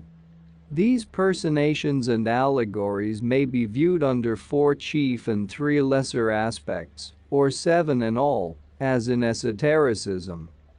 The para form is the ever-subjective and latent light and sound, which exist eternally in the bosom of the incognizable, when transferred into the ideation of the logos, or its latent light, it is called Pashyanti, and when it becomes that light expressed, it is Madhyama. Now the Kabbalah gives the definition thus. There are 3 kinds of light, and that the 4th which interpenetrates the others, 1. The clear and the penetrating, the objective light, 2. The reflected light, and 3. The abstract light. The 10 Sephiroth, the 3 and the 7, are called in the Kabbalah the 10 words, Dbrim, Dabram, the numbers and the emanations of the heavenly light, which is both Adam Kadmon and Sephira, Prajapati Vach, or Brahma. Light, sound, number, are the 3 factors of creation in the Kabbalah. Parabrahman cannot be known except through the luminous point, the logos, which knows not Parabrahman, but only Mulaprakriti. Similarly Adam Kadmon knew only Shekinah, though he was the vehicle of Ein Sof. And, as Adam Kadmon, he is, in the esoteric interpretation, the total of the number 10, the Sephiroth, himself being a trinity, or the 3 attributes of the incognizable deity in one. When the heavenly man, or logos, first assumed the form of the crown Kether and identified himself with Sephira, he caused 7 splendid lights to emanate from it the crown, which made in their totality 10. So Brahma Prajapati, once he became separated from yet identical with Vach, caused the 7 rishis, the 7 manas or Prajapatis, to issue from that crown. In exotericism one will always find 10 and 7, of either Saphira or Prajapati, in esoteric rendering always 3 and 7, which yield also 10. Only when divided, in the manifested sphere, into 3 and 7, they form circle with vertical line, the androgyne, and circle containing an X, or the figure X manifested and differentiated. This will help the student to understand why Pythagoras esteemed the deity, the Logos, to be the center of unity and source of harmony. We say this deity was the Logos, not the monad that dwelleth in solitude and silence, because Pythagoras taught that unity being indivisible is no number. And this is also why it was required of the candidate, who applied for admittance into his school, that he should have already studied as a preliminary step the sciences of arithmetic, astronomy, geometry and music, which were held to be the 4 divisions of mathematics. Again, this explains why the Pythagoreans asserted that the doctrine of numbers, the chief of all in esotericism, had been revealed to man by the celestial deities, that the world had been called forth out of chaos by sound, or harmony, and constructed according to the principles of musical proportion, that the 7 planets which rule the destiny of mortals have a harmonious motion, and, as Censorinus says, intervals corresponding to musical diastemes, rendering various sounds so perfectly consonant that they produce the sweetest melody, which is inaudible to us only by reason of the greatness of the sound, which our ears are incapable of receiving. In the Pythagorean theogony, the hierarchies of the heavenly host and gods were numbered and also expressed numerically. Pythagoras had studied esoteric science in India, therefore we find his pupils saying, "The monad, the manifested one, is the principle of all things." From the monad in the indeterminate duad, chaos, numbers, from numbers, points, from points, lines, from lines, superficies, from superficies, solids, from these, solid bodies, whose elements are 4, fire, water, air, earth, of all which transmuted, correlated, and totally changed, the world consists. And this, if it does not unriddle the mystery altogether, may at any rate lift a corner of the veil off those wondrous allegories that have been thrown over Vach, the most mysterious of all the Brahmanical goddesses, she who is termed the melodious cow who milked forth sustenance and watered the earth with all her mystic powers, and again she who yields us nourishment and sustenance, the physical earth. Isis is also mystic nature and also earth, and her cow's horns identify her with Vach, who, after being recognized in her highest form as Para, becomes, at the lower or material end of creation, Vikari. Hence she is mystic, though physical, nature, with all her magic ways and properties. Again, as goddess of speech and of sound, and a permutation of a deity, she is chaos, in one sense. At any rate, she is the mother of the gods, and it is from Brahma, Ishvara or the Logos, and Vach, as from Adam, Cadmon and Saphira, that the real manifested theogony has to start. Beyond, all is darkness and abstract speculation. With the Dain Chohins or the gods, the seers, the prophets and the adepts in general are on firm ground. Whether as a deity, or the divine Sophia of the Greek Gnostics, she is the mother of the 7 sons, the angels of the face, of the deep, or the great green one of the Book of the Dead. Says the Book of Zion, or real knowledge, obtained through meditation. The Great Mother lay with the triangle, and the square, the second and the five-pointed star, in her bosom, ready to bring them forth. The valiant sons of the square triangular 4,320,000, the cycle, whose two elders are the circle and the dot point. At the beginning of every cycle of 4,320,000, the seven, or as some nations had it 8, great gods, descend to establish the new order of things and to give the impetus to the new cycle. That eighth god was the unifying circle, or logos, separated and made distinct from its host in exoteric dogma, just as the three divine hypostases of the ancient Greeks are now considered in the churches as three distinct personae.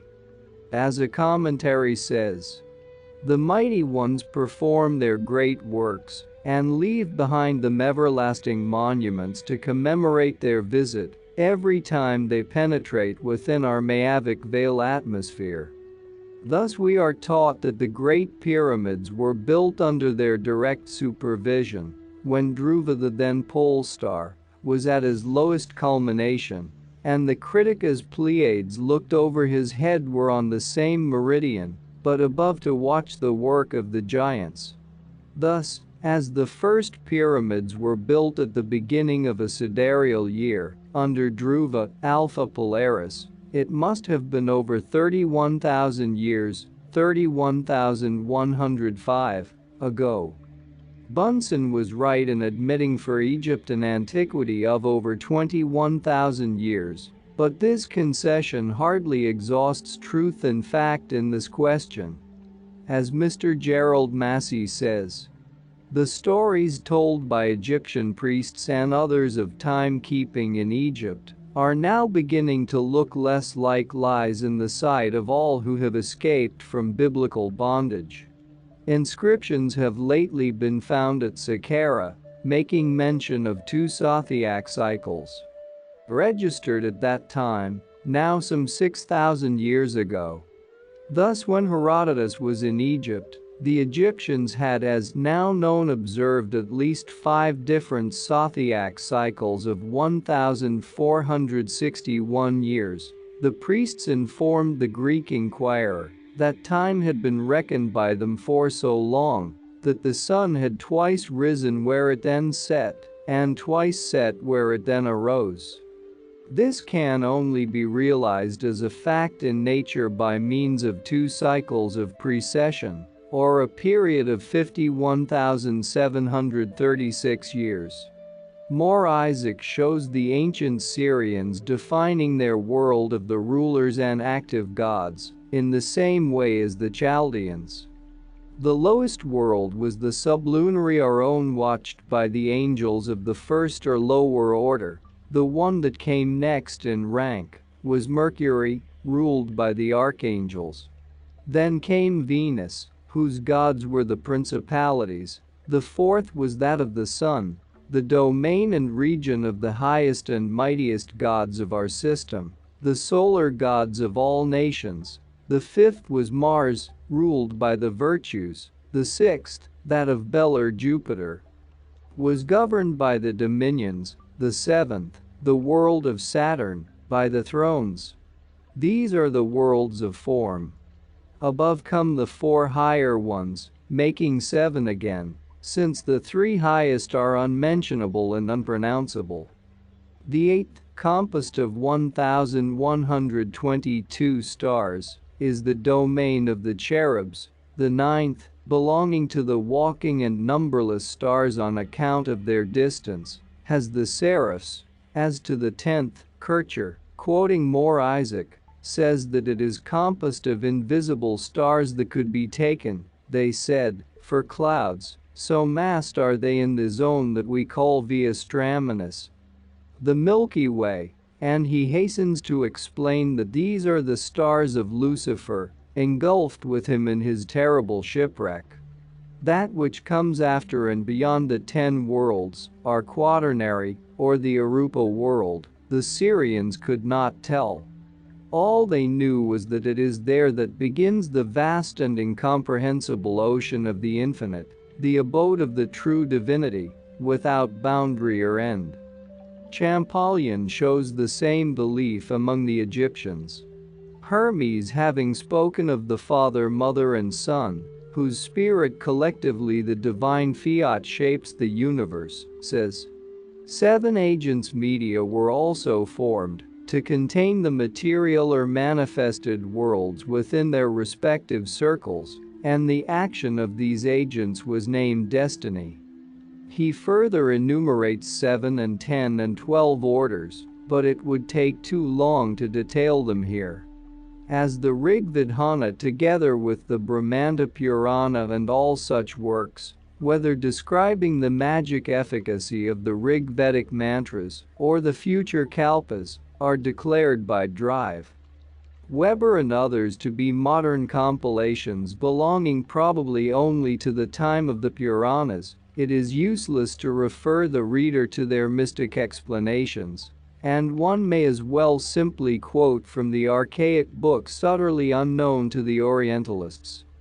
These works explain that which so puzzles the scholars, namely that the Saptarshis, the mind-born sons of Brahma, are referred to in the Shatapatha Brahmana under one set of names, in the Mahabharata under another set, and that the Vayu Purana makes even 9 instead of 7 rishis, by adding the names of Bhrigu and Daksha to the list. But the same occurs in every exoteric scripture. The secret doctrine gives a long genealogy of rishis, but separates them into many classes. Like the gods of the Egyptians, who were divided into 7, and even 12 classes, so are the Indian rishis in their hierarchies.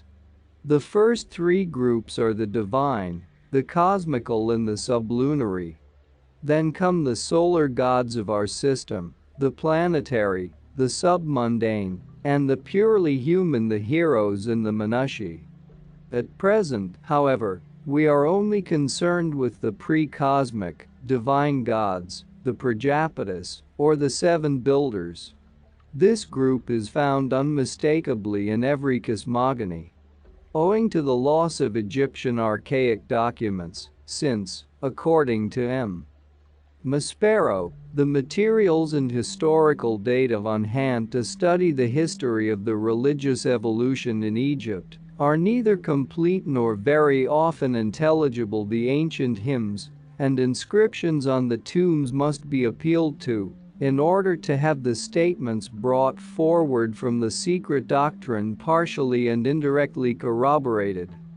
One such shows that Osiris, like Brahma Prajapati, Adam Kadmon, Ormuzd, and so many other logoi, was the chief and synthesis of the group of creators or builders.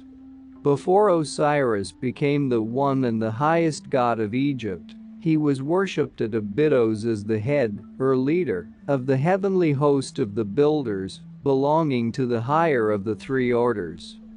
The hymn engraved on the votive stele of a tomb from Abydos, 3rd register, addresses Osiris thus: "Salutations to thee, O Osiris, elder son of Seb, thou the greatest over the 6 gods issued from the goddess Nu primordial water, thou the great favorite of thy father Ra, father of fathers, king of duration, master in the eternity, who, as soon as these issued from thy mother's bosom, gathered all the crowns and attached the urious serpent or naja on thy head, multiform God, whose name is unknown and who has many names in towns and provinces. Coming out from the primordial water crowned with the urious, which is the serpent emblem of cosmic fire, and himself the 7th over the 6 primary gods, issued from Father Mother, Nu and Nut, the sky, who can Osiris be, but the chief Prajapati, the chief Sephira, the chief Amshuspand, Ormuzd. That this latter solar and cosmic god stood, in the beginning of religious evolution, in the same position as the archangel, whose name was secret, is certain. This archangel was Michael, the representative on earth of the hidden Jewish God. In short, It is his face that is said to have gone before the Jews like a pillar of fire. Burnouf says, the seven Amshuspans, who are most assuredly our archangels, designate also the personifications of the divine virtues. And these archangels, therefore, are as certainly the Saptarshis of the Hindus, though it is next to impossible to class each with its pagan prototype and parallel, since, as in the case of Osiris, they have also many names in towns and provinces. Some of the most important, however, will be shown in their order. One thing is thus undeniably proven.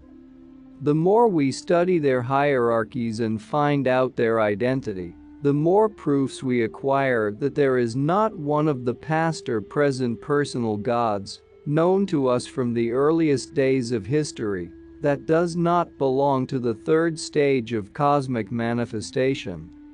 In every religion we find the concealed deity forming the groundwork, then the ray therefrom, that falls into primordial cosmic matter, the first manifestation, then the androgyne result, the dual male and female abstract force personified, the second stage. This finally separates itself, in the third, into seven forces, called the creative powers by all the ancient religions, and the virtues of God by the Christians. The later explanations and abstract metaphysical qualifications have not prevented the Roman and Greek churches from worshipping these virtues under the personifications and distinct names of the seven archangels. In the Book of Drushim, in the Talmud, a distinction between these groups is given, which is the correct Kabbalistical explanation. It says, there are three groups or orders of Sephiroth. First, the Sephiroth called the divine attributes abstract. Second, the physical or sidereal Sephiroth personal, one group of 7, the other of 10. Third, the metaphysical Sephiroth or periphrasis of Jehovah, who are the first three Sephiroth Kether, Chakma and Binah, the rest of the 7 being the personal 7 spirits of the presence also of the planets. The same division has to be applied to the primary, secondary and tertiary evolution of gods in every theogony, if one wishes to translate the meaning esoterically. We must not confuse the purely metaphysical personifications of the abstract attributes of deity with their reflection, the sidereal gods. This reflection, however, is in reality the objective expression of the abstraction, living entities and the models formed on that divine prototype.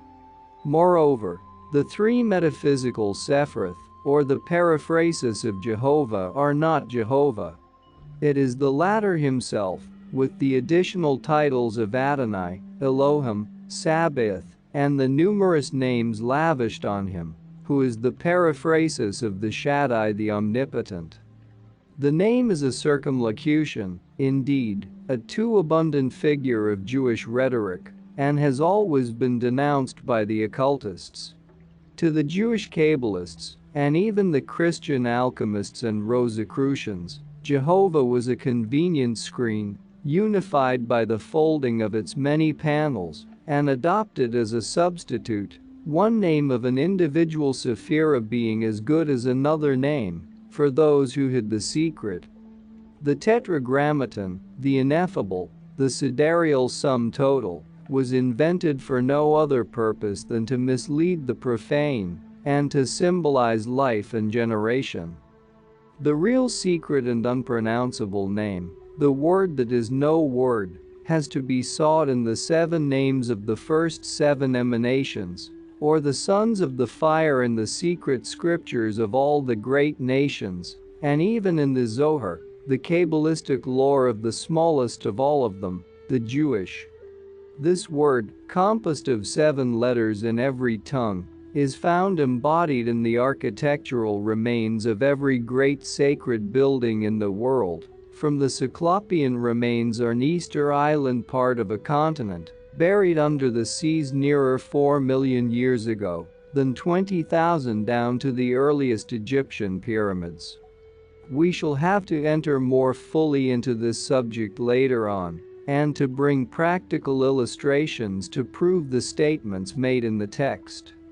For the present it is sufficient to show, by a few instances, the truth of what has been asserted at the beginning of this work, namely, that no cosmogony, the world over, with the sole exception of the Christian, has ever attributed to the one highest cause, the universal defect principle, the immediate creation of our earth, or man, or anything connected with these.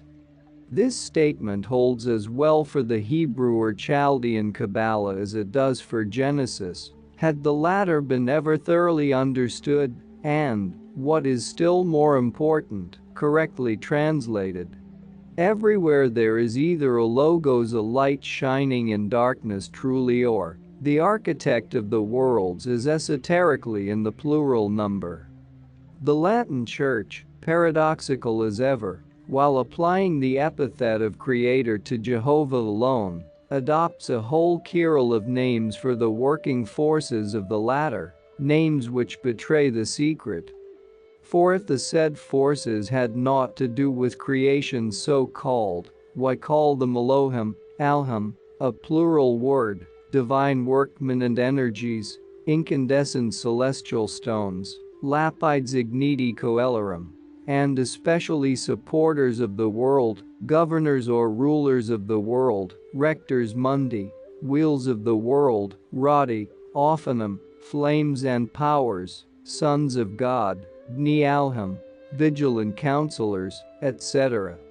It is often asserted, and unjustly, as usual, that China, nearly as old a country as India, had no cosmogony.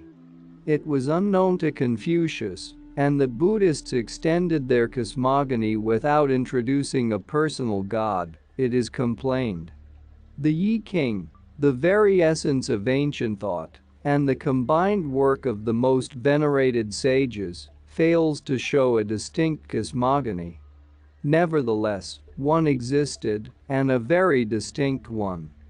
Only as Confucius did not admit of a future life and the Chinese Buddhists reject the idea of one creator, accepting one cause and its numberless effects, they are misunderstood by the believers in a personal God.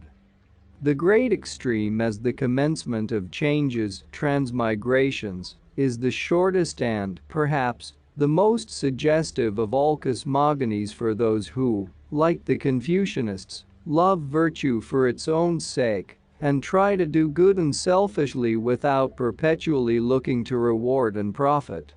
The great extreme of Confucius produces two figures. These two produce in their turn the four images, these again the eight symbols. It is complained that though the Confucianists see in them heaven, earth and man in miniature, we can see in them anything we like. No doubt, and so it is with regard to many symbols, especially those of the latest religions. But they who know something of occult numerals see in these figures the symbol, however rude, of a harmonious progressive evolution of cosmos and its beings, both heavenly and terrestrial. And anyone who has studied the numerical evolution in the primeval cosmogony of Pythagoras, a contemporary of Confucius, can never fail to find in his triad, tetractes and decad, emerging from the one and solitary monad, the same idea. Confucius is laughed at by his Christian biographer for talking of divination before and after this passage, and is represented as saying, "The eight symbols determine good and ill fortune, and these lead to great deeds. There are no imitable images greater than heaven and earth.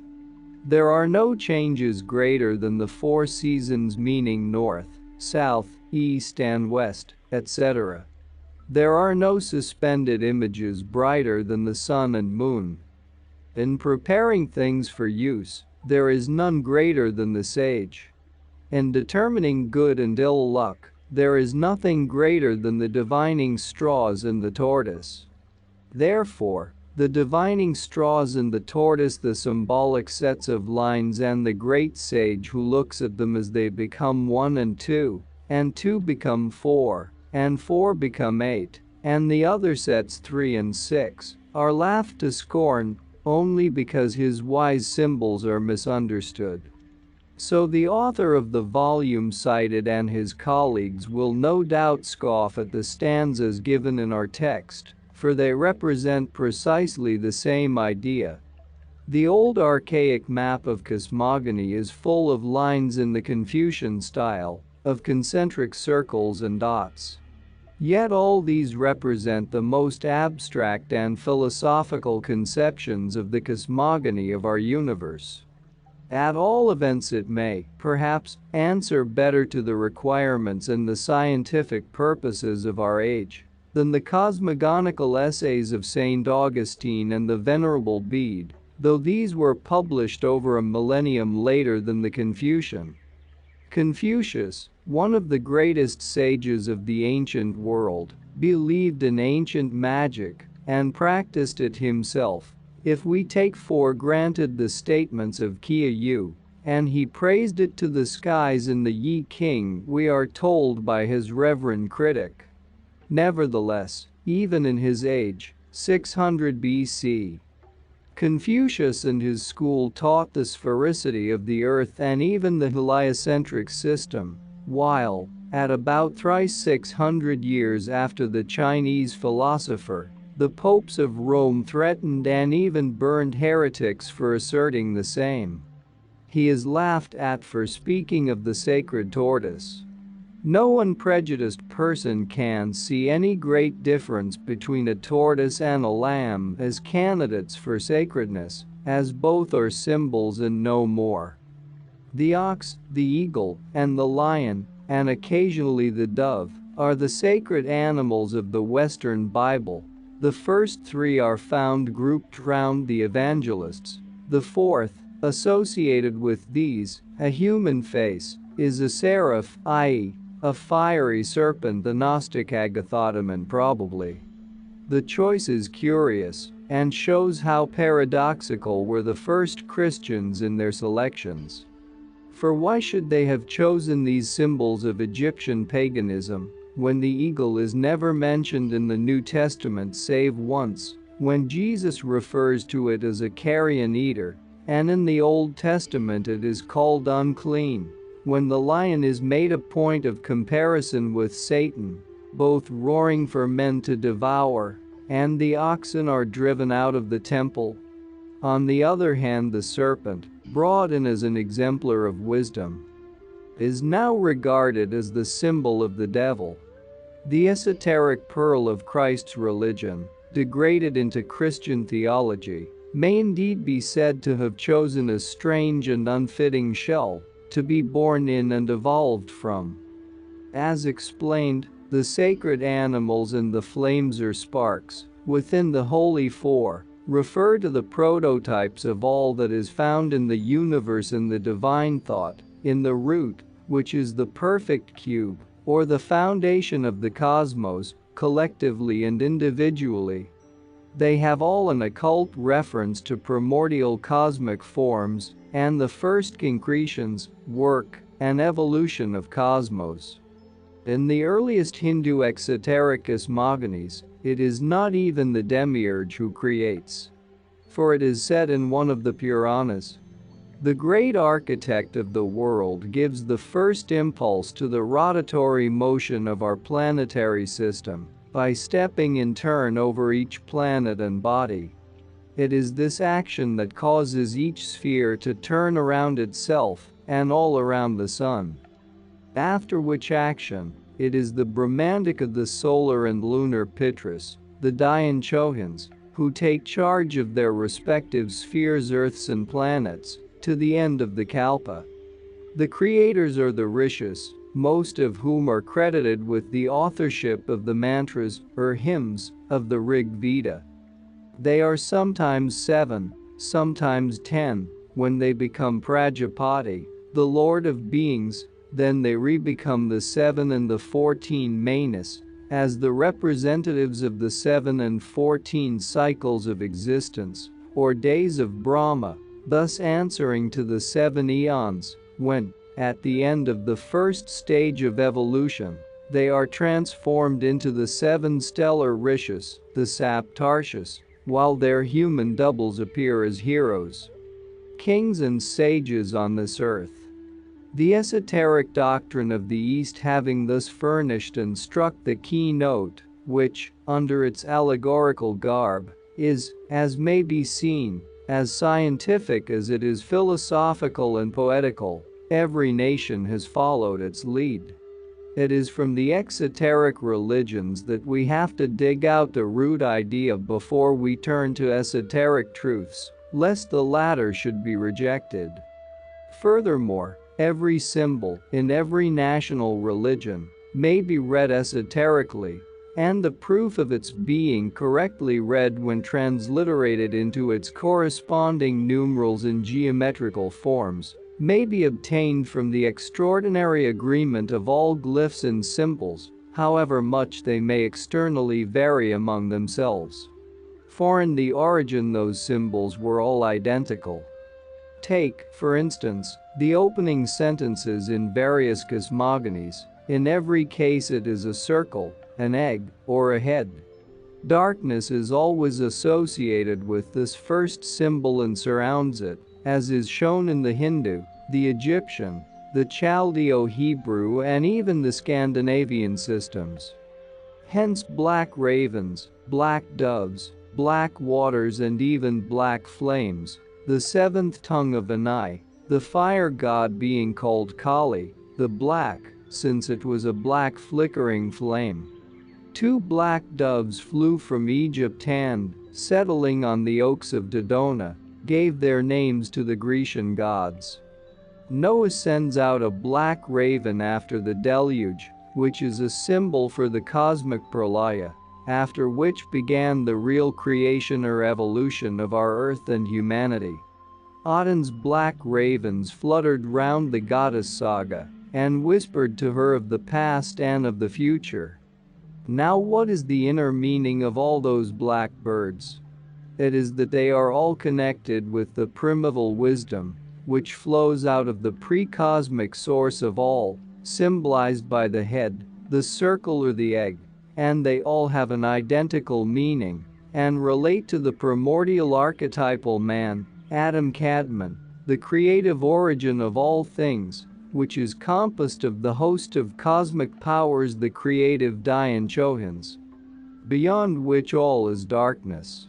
Now the secret reading of the first verse in Genesis being, in Rash, Brash, or head, developed gods, the heavens and the earth. It is easy to comprehend the esoteric meaning of the raven, once that the like meaning of the flood, or Noah's deluge, is ascertained. Whatever the many other meanings of this emblematical allegory may be, its chief meaning is that of a new cycle and a new round, our fourth round. The raven, or the eth orb, yields the same numerical value as the head, and returned not to the ark, while the dove returned, carrying the olive branch, when Noah, the new man of the new race whose prototype is Vivasvata Manu, prepared to leave the ark, the womb, or argot, of terrestrial nature. He is the symbol of the purely spiritual, sexless and androgyne man of the first 3 races, who vanished from earth forever. Numerically, in the Kabbalah, Jehovah, Adam, Noah, are one. At best, then, it is deity descending on Ararat and later, on Sinai, to incarnate henceforth in man, his image, through the natural process, the mother's womb, whose symbols are the ark, the mount, Sinai, etc., in Genesis. The Jewish allegory is astronomical and physiological, rather than anthropomorphic. And here lies the abyss between the Aryan and Semitic systems, though both are built on the same foundation.